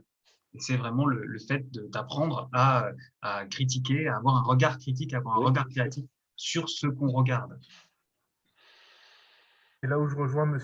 Dodin également, c'est que tout dépend de l'utilisation qu'on fait des réseaux sociaux ou même des applications. Parce il existe des applications qui vont aider à calculer des calories, par exemple, qui sont très en vogue pour les anorexiques, les patientes anorexiques, qui vont utiliser ça pour perdre le plus de calories possible, mais qui peuvent être utiles pour une personne qui souffre d'obésité pour voir où est le problème sur sa prise de poids, comment il peut gérer son problème sur l'obésité. Donc c'est vraiment l'utilisation qu'on en fait, c'est tout à fait ça. Merci beaucoup pour toutes ces précisions sur les réseaux sociaux, pour ce débat. Je vois que ça réagit beaucoup dans les commentaires et dans la conversation. N'hésitez pas, voilà, si vous avez des idées, si vous connaissez des comptes Instagram ou des profils, à les mettre et à les partager dans la conversation. C'est l'objectif aussi de cette table ronde, de partager nos savoirs, de partager nos expériences. Une petite question pour donc Maxime Macor, pour un peu clôturer, pour finaliser finalement cette question des réseaux sociaux. Comment finalement être conscient de ces dangers? Alors, comment être conscient? C'est tout d'abord, il faut que la pratique physique reste avant tout un plaisir. C'est-à-dire qu'à partir du moment où notre activité physique devient une contrainte, c'est-à-dire qu'on s'oblige, qu'on s'impose les choses, ça commence à devenir pathologique. C'est-à-dire que si on va arriver dans un moment où, après un repas un peu plus lourd, ou parce qu'on a moins bougé la veille, on se sent obligé de faire plus d'activité physique, là, il commence à y avoir quelque chose qui ne va pas. Je ne parle pas du repas du lendemain de Noël où tout le monde veut faire son footing parce qu'il sait qu'il y a les fêtes après. Je parle au moment du reste de l'année, si c'est récurrent. Si c'est récurrent qu'à chaque petit écart, on se sent obligé de faire de l'activité physique, si on se l'impose, si on se dit que il faut que je fasse ça pour perdre du poids, pour me muscler à tel endroit, là, ça devient pathologique. L'activité physique, ça doit rester un plaisir. Après, on y reviendra sûrement après entre la différence entre le sport et l'activité physique. Parce que forcément, quand on a affaire à des athlètes de haut niveau, ils n'auront pas forcément envie tous les jours non plus, mais là, on ne sera pas forcément dans un TCA. Mais c'est différent encore, ça. C'est si notre objectif, c'est de la perte de poids, notre objectif, c'est se muscler, ça devient une contrainte, là, ça devient un peu pathologique. Merci beaucoup pour cette réponse. Donc là, comme vous avez parlé de la pratique d'une activité physique, ça nous donne une excellente transition vers le thème du sport et avec notre dernier invité, Samir Van Der Beeken. Donc je rappelle, vous êtes sportif de haut niveau paralympique et vous pratiquez la boccia. Voilà une première question qui vient d'un de nos téléspectateurs. Que pensez-vous, quelle est votre position sur ces troubles du comportement alimentaire? Bonjour à tous déjà, pour commencer. Alors, pour avoir écouté un peu Monsieur Dodin, Monsieur Saoudi et donc un peu tout le monde, Madame Castellotti et Maxime Maca, je suis vraiment tout à fait d'accord avec eux sur les points de vue qui ont été évoqués. Je rejoins un peu tout ce qui a été dit. Moi, il faut savoir que, en fait, moi, je m'appelle Samir, j'ai 26 ans. Je suis sportif de haut niveau et qualifié pour les Jeux paralympiques de Tokyo pour la première fois dans la discipline qui est la boccia. Mais je suis aussi atteint d'une myopathie. Donc, c'est une myopathie une gamma sarcoglycanopathie. Donc, c'est une myopathie des ceintures qui touche en fait les muscles. Donc, là, vraiment, j'ai plus, au fur et à mesure des années, j'ai plus du tout de force au niveau des bras, des jambes, etc., quoi. En fait, faut savoir que moi, à l'âge de 8 ans, j'ai perdu la marche, mais j'ai pu marcher quand j'étais jeune. Voilà. Et, donc après, ce qui fait que quand on se retrouve en fauteuil, du jour au lendemain, c'est pas évident, mais j'ai eu la chance d'avoir un centre pour personnes à mobilité réduite, pour tout ce qui est rééducation. On est bien suivi au niveau nutritionnel, au niveau de la kiné. J'ai été suivi à Cambrai, moi, à l'ADAPT. Je ne sais pas s'il y en a qui connaissent le centre de l'ADAPT de Cambrai. En tout cas, voilà, ils ont été très, très bienveillants. Et donc, moi, de tout ce que j'ai pu entendre, ça m'a touché et un peu bouleversé parce que j'ai vécu un peu ces choses-là parce que je suis passé pas loin d'une gastrostomie. Parce qu'en fait, moi, c'est le contraire. Moi, en fait, je suis dans ma myopathie, j'ai pas l'opportunité de pouvoir manger beaucoup et de grossir. Ce qui fait que c'est pas évident psychologiquement, surtout. Donc, je me suis battu pendant toute mon adolescence, on va dire, de l'âge de 10 ans à 20 ans, puisque c'est là où je suis jusqu'au 20 ans à peu près. Et donc, c'est vraiment là où j'ai dû avoir des compléments alimentaires.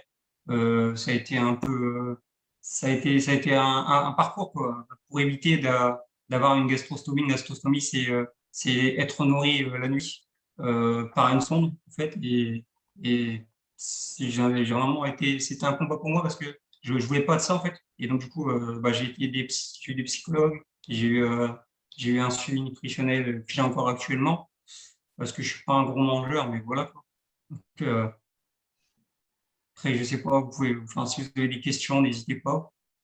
Moi, je vous raconte un peu par rapport aussi à ma maladie, mais après, je peux aussi parler de mon parcours sportif, il n'y a pas de souci.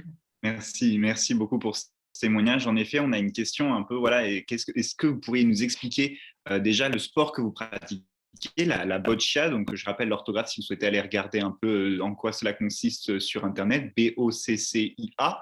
Est-ce que vous pourriez nous parler un peu de votre pratique du sport et également aussi en quoi cette pratique du sport vous a permis justement de surmonter l'adversité, de surmonter ces troubles et ces Alors, la boccia, c'est un sport donc paralympique qui est un peu apparenté, on va dire, à la pétanque.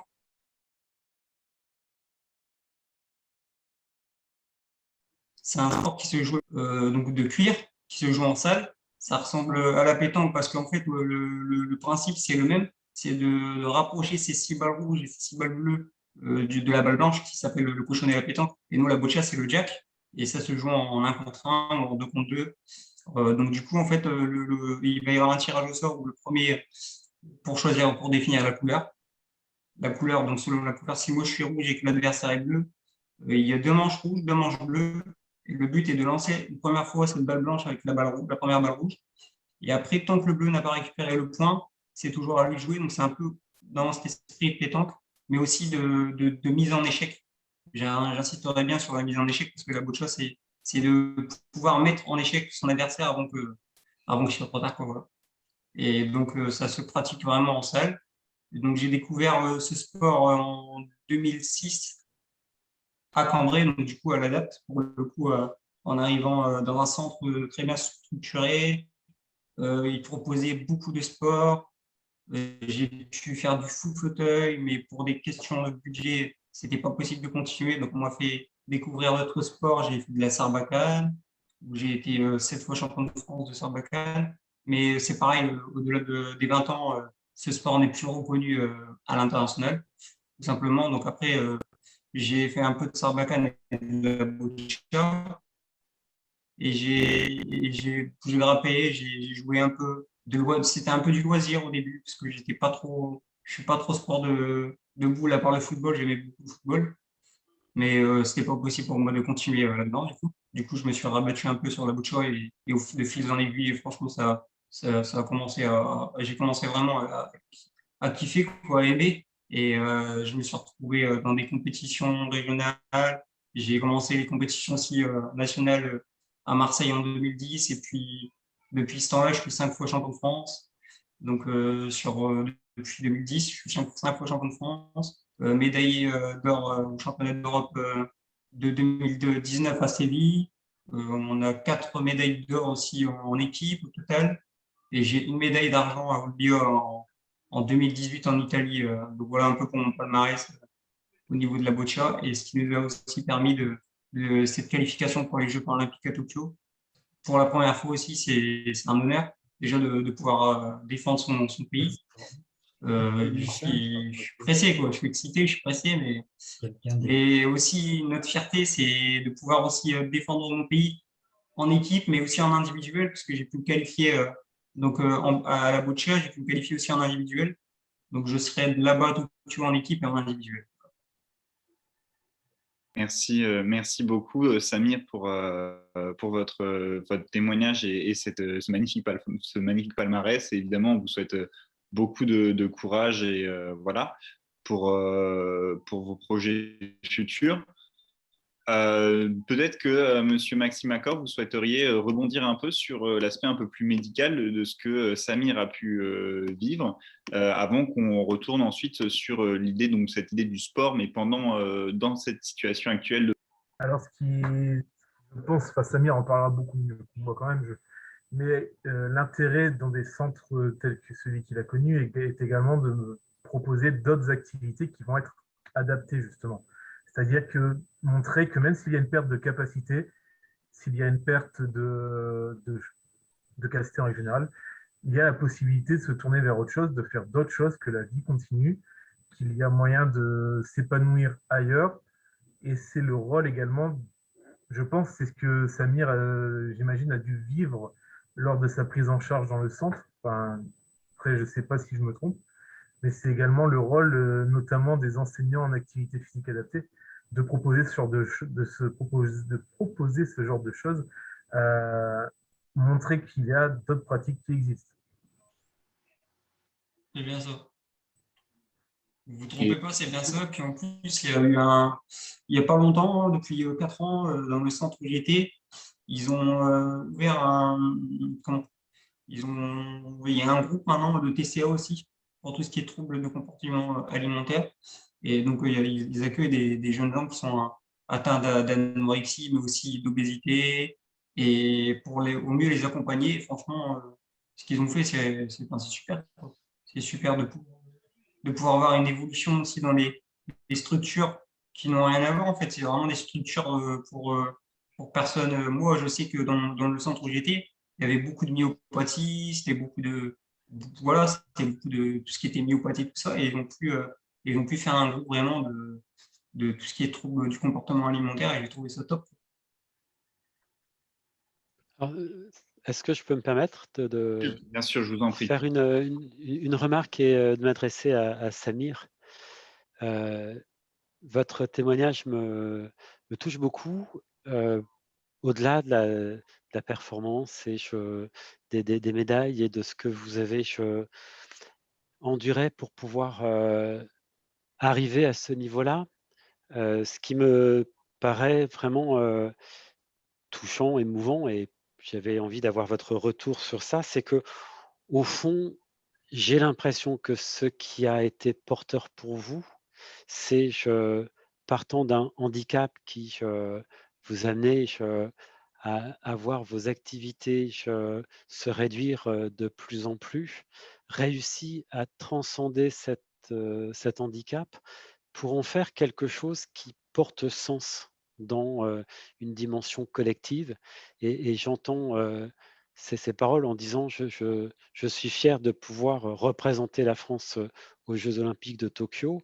Et alors, peut-être que mon interprétation, enfin mon regard est un petit peu erroné, mais j'ai l'impression que cette transcendance-là, elle est importante. Et si tel est le cas, je trouve que c'est un beau message par rapport à tous ces jeunes ou moins jeunes que l'on peut voir, et comment à un moment donné de ces souffrances-là, ils peuvent en faire quelque chose qui les transcende pour redonner sens à leur vie. Enfin, ce que j'entends dans la comparaison que je ferai, c'est que vous la subissez, hein, votre myopathie, et d'une certaine manière, elle vous a coupé du monde, et vous avez trouvé en vous les ressources nécessaires pour vous ouvrir et faire de cet handicap une force, mais qui sert au collectif. Et dans les troubles alimentaires, on voit vraiment cette dimension de repli sur soi qui coupe l'individu du monde, des amis, de la famille,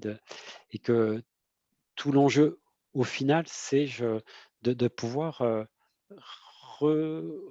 inverser le mouvement, c'est-à-dire faire cette ouverture qui donne sens, parce qu'on donne de nouveau du sens à cette appartenance, à cette transcendance qui nous porte du côté du collectif. Mais voilà, peut-être que, je ne sais pas comment, Samir, vous entendez ce que je dis là sur cette transcendance. Oui, tout à fait. Bon, moi, à la base, moi, je suis quelqu'un de. Enfin, comme je dis, j'adore le sport, j'aime bien le combat, quoi. Je suis quelqu'un qui Ouais. lâche rien.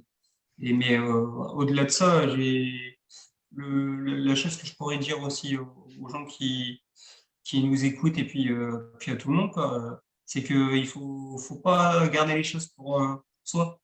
Et ben moi j'étais beaucoup soutenu, beaucoup entouré, mais j'étais buté quoi. Au début. C'était vraiment pour moi c'était un combat qui allait être difficile et qui est toujours d'ailleurs difficile même si j'ai un suivi, mais j'ai rien lâché. Et puis le fait de sourire à des gens ben, c'est ces personnes-là qui m'ont permis aussi de pouvoir avancer, de pouvoir croire en ses rêves. Mais surtout, oui, moi, ça a vraiment été un élément déclencheur, c'est vraiment d'écouter de différents témoignages de documentaires à la télé, et ça s'est passé beaucoup par ça, et beaucoup aussi par tout les gens qui m'entourent. Moi, la famille a toujours été là derrière moi à me soutenir et à pas me lâcher. Et enfin, ouais, j'en ai pris. Enfin, pour moi, c'est une force, quoi. C'est vraiment une force. Parce que moi, voilà, je suis qualifié pour Tokyo, mais ça n'empêche pas que je pense déjà à tout ce qui est. On sait qu'à Tokyo, il y aura beaucoup d'humidité, etc. Et qu'un coup de froid, c'est vite arrivé. Et moi, dans ma myopathie, je fais à peine 40 kilos tout mouillé. Donc, je sais que je mange, je fais attention à quand je sors, pour le moins de courant d'air et tout ça. Mais je tombe plus vite malade. Je peux très vite tomber malade et très vite être. Et puis, ça peut être très grave. Il y a 2 ans de ça, j'ai fait une grippe qui a failli me coûter la vie, quoi. C'était très, très difficile pour moi de m'en remettre. Et du coup, c'est un combat quotidien à faire attention à ce qu'on mange. Voilà, quoi. C'est pas. Voilà, c'est ce que je peux dire. Merci beaucoup encore pour cette réponse claire et voilà pour ce témoignage qui émeut beaucoup. Enfin, on peut le voir dans la conversation. Voilà, votre témoignage, votre expérience marque beaucoup. Donc merci de nous la partager. On va se diriger vers la thématique un peu plus actuelle et malheureusement trop présente de la pandémie, donc à travers les TCA, mais aussi à travers le sport. Donc on va commencer par cette idée du sport puisqu'on est dessus. Donc Samir, voilà, et qu'est-ce que vous pouvez nous dire un peu sur la pratique du sport au haut niveau dans ces conditions particulières, avec le confinement, avec la pandémie. Et ensuite, pourquoi pas, Monsieur Macor, vous pourrez rebondir dessus. Alors moi, là, actuellement, je suis dans une préparation qui est crescendo, hein, qui monte de plus en plus en termes de jours et d'entraînement, parce que même s'il y a le Covid et tout ça, oui, ça a chamboulé, parce que les JO et les Jeux paralympiques ont été décalés d'un an, mais c'est pas pour autant que moi, ben, du coup, j'ai la dérogation pour pouvoir me déplacer, j'ai des stages d'équipe de France tous les mois, qui se font du côté de Montredon ou de Bourges. Donc Bourges, c'est plus sympa parce que c'est pas loin de chez moi, donc ça va. Mais sinon, on continue les entraînements. J'ai une préparatrice mentale. J'ai quelqu'un qui s'occupe de mon suivi nutritionnel et tout ça. Enfin, comme un athlète de haut niveau, on s'entraîne 2 fois par semaine. On a des rendez-vous. Moi, j'ai des rendez-vous pour ma part au niveau psychologue. Je suis très, très bien entouré quoi, pour arriver jusqu'à cette échéance. Merci beaucoup, Monsieur Macor, si vous souhaitez rebondir dessus un peu sur cette question de la pratique du sport pendant le confinement, avant qu'on se dirige un peu plus sur les TCA en particulier pour le confinement et ce que nos intervenants en pensent justement.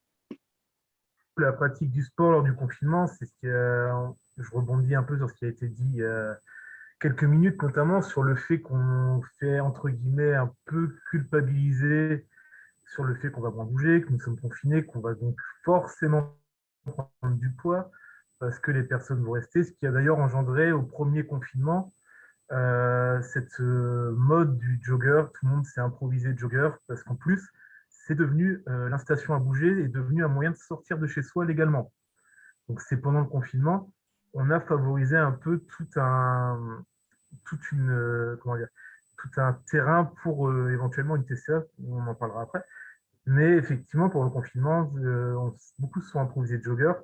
Ce qui est important, je dirais principalement, c'est effectivement de se mettre à bouger si on ne le faisait pas, de continuer à bouger si on le faisait, tout en faisant attention à la pratique que l'on va réaliser. C'est-à-dire que si on part, on n'a jamais fait de sport, on commence à faire 1 heure et demie, même du renforcement musculaire, forcément les personnes risquent de se blesser, de faire des mauvais mouvements, d'être cassées, d'être dégoûtées du sport. Pareil, si on est habitué à faire du sport, ne pas se dire il faut absolument que je maigrisse, donc je pars sur tous les jours 2 heures, alors qu'avant je faisais 2 fois 2 heures dans la semaine ou 2 fois 1 heure, qui était largement suffisant et qui nous contentait. Donc c'est ne pas prendre tous les messages, de faire attention aux messages qui sont envoyés via les médias, parce que là récemment, il y a encore des études comme quoi les Français auraient pris 2 kilos pendant le confinement. Voilà, il y a des choses. Ne pas considérer que le fait de confiner, on aura forcément pris du poids et qu'il est forcément obligatoire de bouger. En règle générale, quand on sera tous déconfinés, on l'espère bientôt, il sera tout aussi important de bouger qu'avant. Il faut le faire avec parcimonie. L'alimentation, c'est bien si tout le monde se met à cuisiner et à manger plus sain, mais je crois que c'est le docteur Saoudi qui l'a dit avant, il faut manger sain, il faut bouger de manière raisonnée, et en soi, voilà, tout se passera bien pendant ce confinement, hein. Merci pour ce message assez positif. Voilà, justement, cette question de la nourriture, peut-être que professeur Dodin, docteur Saoudi et Madame Castellotti, vous souhaiteriez intervenir assez brièvement pour justement pour parler de votre opinion justement sur cette idée des TCA, du développement des TCA et de la nourriture pendant le confinement. Alors, je ne sais pas qui commence, mais Je vous en prie, professeur Dodin, allez-y. Mais ce que je dirais, c'est que déjà, la question de la nourriture, c'est pas que ça, les TCA, paradoxalement, hein, et que je trouve que, puisqu'on aborde aussi la question de la crise sanitaire, je trouve que c'est très révélateur de tout ce que représentent ces facteurs à la fois de risque, mais aussi déclencheurs des troubles des conduites alimentaires, comme d'autres problématiques. Et peut-être que je vais le faire aussi en conclusion parce que je vois que le temps passe, mais en tout cas, ça sera un peu ma conclusion avant de laisser la parole à mes amis. Mais la première chose que j'avais envie de dire, c'est nous sommes tous dans un écosystème fait de ce que nous vivons à l'intérieur de nous et de ce que nous échangeons avec notre environnement et les autres en particulier, mais aussi l'environnement au sens large. Et que dans cette dimension d'écosystème qui est fragile, nous avons besoin, j'allais dire, d'être fondamentalement dans l'échange. Ce que nous montre la pandémie, c'est que soit on n'est plus dans l'échange, soit ce sont des échanges qui sont quand même très biaisés par l'obligation du virtuel. Et donc, dans cette dimension d'écosystème, il y a plusieurs notions qui sont importantes pour qu'on puisse le préserver, ce fragile écosystème. La première notion, c'est de se respecter soi. Et se respecter soi, ça passe déjà par le respect de ses rythmes. Alors, ces rythmes, c'est pas simplement faire la cuisine, c'est manger à des heures régulières, c'est de manger de manière conviviale, c'est de pouvoir effectivement avoir accès à la diversité des aliments, mais c'est aussi respecter ses heures de sommeil, c'est aussi pouvoir avoir des temps où on va à la fois être dans le travail, il y a d'autres moments dans du repos, dans du loisir, dans voilà, une sorte de rythmicité qui nous ouvre à j'allais dire, un échange qui nous nourrit et qui nous permet de nourrir aussi les autres de manière multiple. Et puis, la deuxième chose qui me paraît importante dans cette dimension de vivre ensemble, que nous empêche en partie la pandémie, c'est le fait de pouvoir aussi, j'allais dire, faire reposer notre vie sur plusieurs piliers. Plusieurs piliers, c'est la famille, mais c'est aussi les copains, c'est le travail, mais c'est aussi le loisir, c'est le repos, mais c'est aussi l'activité physique, c'est la vie associative et en même temps des temps peut-être plus spirituels et de méditation. Et c'est cette diversité-là, cette complexité-là qui est nécessaire pour pouvoir réellement s'appuyer sur une vie équilibrée. Et donc, la question que nous pose cette pandémie, c'est comment on peut réfléchir à notre équilibre pour pouvoir, lorsqu'il y a un pilier qui est un peu plus bancal, faire en sorte que les autres puissent nous soutenir suffisamment. Ensuite, il y a une deuxième dimension qui me paraît importante et on l'a dit un petit peu en filigrane, mais j'insiste, c'est, je trouve que la question des réseaux sociaux le montre aussi dans ce que ça peut avoir comme travers, c'est-à-dire que on a du mal à la fois à accueillir nos angoisses et nos tristesses avec bienveillance. Or, c'est là aussi le terreau qui est à l'origine des troubles des conduites alimentaires. Alors quand je dis accueillir nos peurs et nos tristesses avec bienveillance, c'est par exemple déjà les entendre et éviter des conduites déviantes alternatives qui ne sont pas appropriées. Le trouble des conduites alimentaires, c'est une conduite inappropriée pour essayer de répondre, de canaliser, d'apaiser des angoisses ou des tristesses. Après, c'est peut-être l'accueillir avec bienveillance, cette angoisse, cette tristesse, c'est de savoir en parler. Sans parler à soi, mais peut-être en parler à d'autres, hein. C'est toute la question de pouvoir en parler à des proches, à de la famille, peut-être à des personnes recours qui, avec nos ressources propres, vont permettre d'apporter d'autres réponses plus appropriées sur ces problématiques d'anxiété ou de tristesse. Donc, c'est pouvoir, à partir de là, réussir à repérer ses propres compétences pour pouvoir y apporter des réponses adaptées. Et puis, peut-être que, et là, je m'adresse plus aux étudiants qui sont présents ce soir, c'est toujours dans cette dimension de bienveillance, c'est quand même d'être en capacité d'être réactif dans la responsabilité que vous portez, que nous portons, lorsque l'on voit que le système génère des choses qui sont délétères. Ça peut être un étudiant qui est mis sur le côté ou qui est montré du doigt.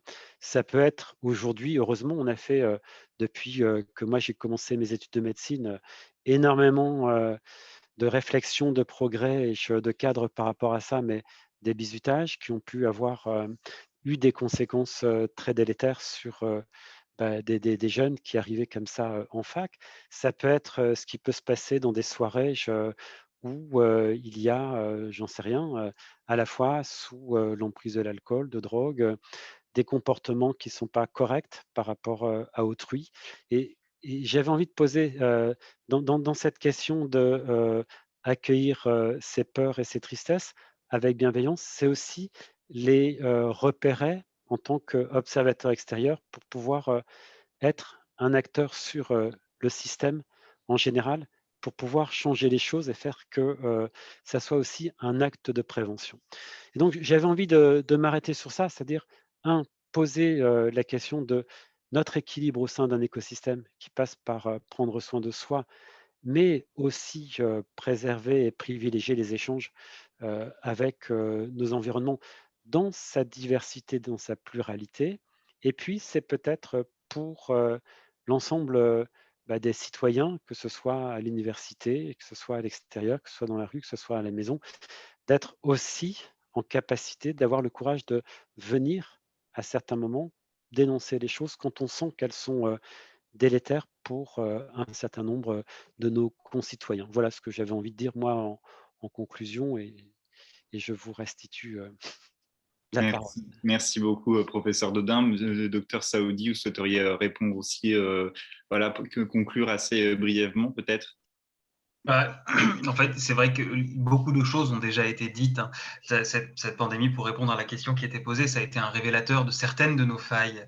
Ça a été un révélateur du fait que, effectivement, le fait de se retrouver parfois en famille, confinée dans des petits espaces avec peu d'espace pour soi, et donc les difficultés à pouvoir prendre soin de soi, ont pu éventuellement mettre le doigt sur certains éléments dont on parle déjà dans tout ce qui est le cadre de la prévention des addictions.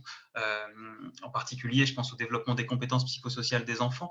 Et dans ce développement des compétences psychosociales, il y a la capacité à dire non, il y a la capacité à avoir ses pensées critiques par rapport aux images qui nous sont renvoyées, la capacité à avoir une pensée créative, développer les compétences parentales des parents, aider à développer les compétences parentales des parents, pour pouvoir justement accepter avec toute cette bienveillance que le professeur Dodin indiquait à l'instant, mais aussi Monsieur Van der Becken, j'espère que je prononce bien votre nom, dans justement sa propre expérience, puisque c'est aussi le fait d'être bien entouré, le fait de recevoir justement, d'avoir la capacité de pouvoir exprimer ses propres difficultés et qu'elles soient reçues avec la bienveillance qui était nécessaire, qui lui a lui aussi permis de justement transcender, comme on le disait tout à l'heure, ces éléments-là.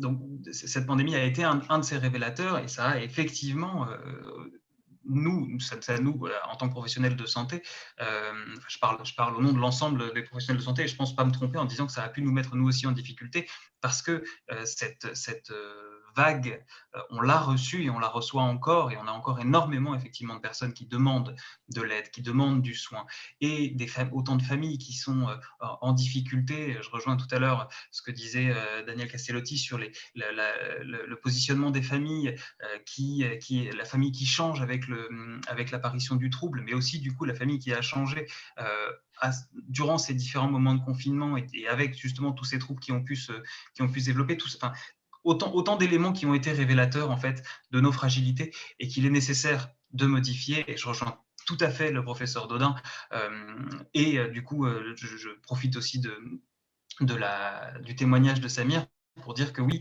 on a besoin de plus de bienveillance, on a besoin de plus d'écoute, on a besoin de plus d'entente mutuelle, on a besoin de tous ces éléments-là pour continuer à faire corps en tant que société, et pour dépasser ces éléments-là et pour continuer à progresser en tant que société. Merci beaucoup, docteur Saoudi. Le mot de la fin peut-être pour Madame Danielle Castellotti. Est-ce que vous souhaiteriez intervenir assez rapidement pour la fin? N'hésitez pas à remettre votre micro. Merci. Qu'est-ce que je pourrais dire après ces deux belles conclusions des professionnels de santé? C'est difficile et puis en plus, voilà, mais je vais dire un message d'espoir. Parce que moi, je suis pleine d'espoir toujours. Voilà. Et donc, peu de progrès parcourus, moi je dirais, depuis un certain nombre d'années. Oui. Ces progrès, ils ont permis cette réunion aujourd'hui, où tous les âges sont réunis, tous les genres sont réunis, toutes les capacités, etc., sont réunies. D'accord? Et je pense que ça, il y a quelques années, ça n'aurait pas pu avoir lieu. Et je voudrais vous remercier, vous les jeunes là, de l'EDEC et de Bon Équilibre, qui ont permis cette chose formidable, qui aura, je pense, beaucoup de succès et beaucoup de suite après, pas forcément pour le même thème, mais parce que grâce à ça, vous allez faire évoluer beaucoup de choses. Parce que c'est vous qui vous prenez en charge là maintenant. C'est plus les parents. Aussi, il y a les parents, il y a les professionnels de santé, mais il y a aussi les jeunes. Et là, l'appel du professeur Daudin, par rapport à vos camarades et tout ça, eh bien, que vous rencontrez, c'est vous déjà, vous en êtes dans cette démarche-là. Et je vous en remercie pleinement. Un grand merci pour ce dernier message, Madame Castellotti. Un grand merci à tous les 5 pour vos témoignages, pour vos interventions très précieuses. Voilà, évidemment, cette conférence est enregistrée et sera retransmise. Je vous remercie toutes et tous de votre attention. Je vais laisser la parole à la présidente de On Équilibre, évidemment, qui se permettra de faire le mot de la fin. Je vous remercie en tout cas. J'étais ravi de modérer cette conférence au nom du Bureau des sports de Sciences Po Lille. Merci à tous les 5 et je vous laisse la parole et je vous souhaite à toutes et tous une bonne soirée. Je pense qu'on peut vous applaudir. Merci. Bravo à vous.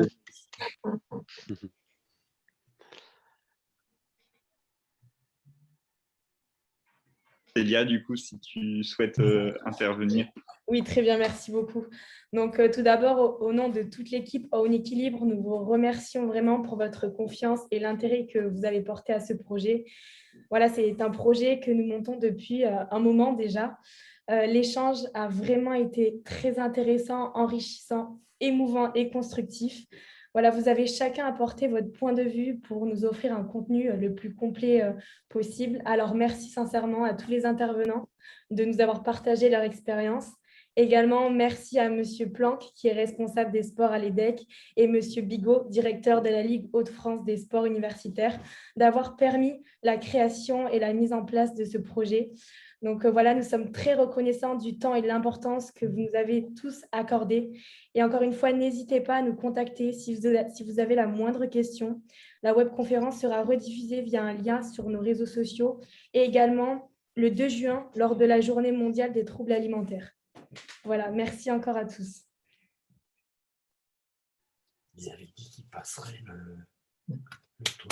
Et vous pouvez, il y a Samy du coup de l'association qui va vous partager normalement toutes les informations, qui va partager son écran avec les informations des contacts de soins. Et je vous rappelle encore que le 2 juin 2021 a lieu la journée mondiale donc, des troubles alimentaires, au cours duquel la vidéo de cette conférence sera remise en ligne, mais vous pourrez l'obtenir avant. Un grand merci encore à On Équilibre et je vous souhaite à toutes et tous une bonne soirée. Samy, je te laisse du coup partager ces fiches de contact.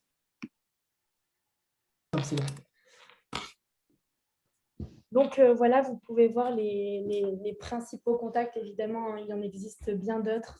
Mais si vous avez voilà, la moindre question, le moindre souci, aussi, voilà, que ce soit les proches ou la personne qui se sent concernée, vraiment, n'hésitez pas. Encore une fois, la communication, c'est la clé. Et encore une fois, on peut s'en sortir. Il faut rester méfiant sur certains points, mais on peut s'en sortir. Donc là-dessus, n'hésitez pas, ils sont là pour ça. Au revoir à tous et merci beaucoup. Au revoir à tous. Merci. Au revoir. Bravo et bravo. J'ai mis, moi. Merci et bravo à tous les intervenants.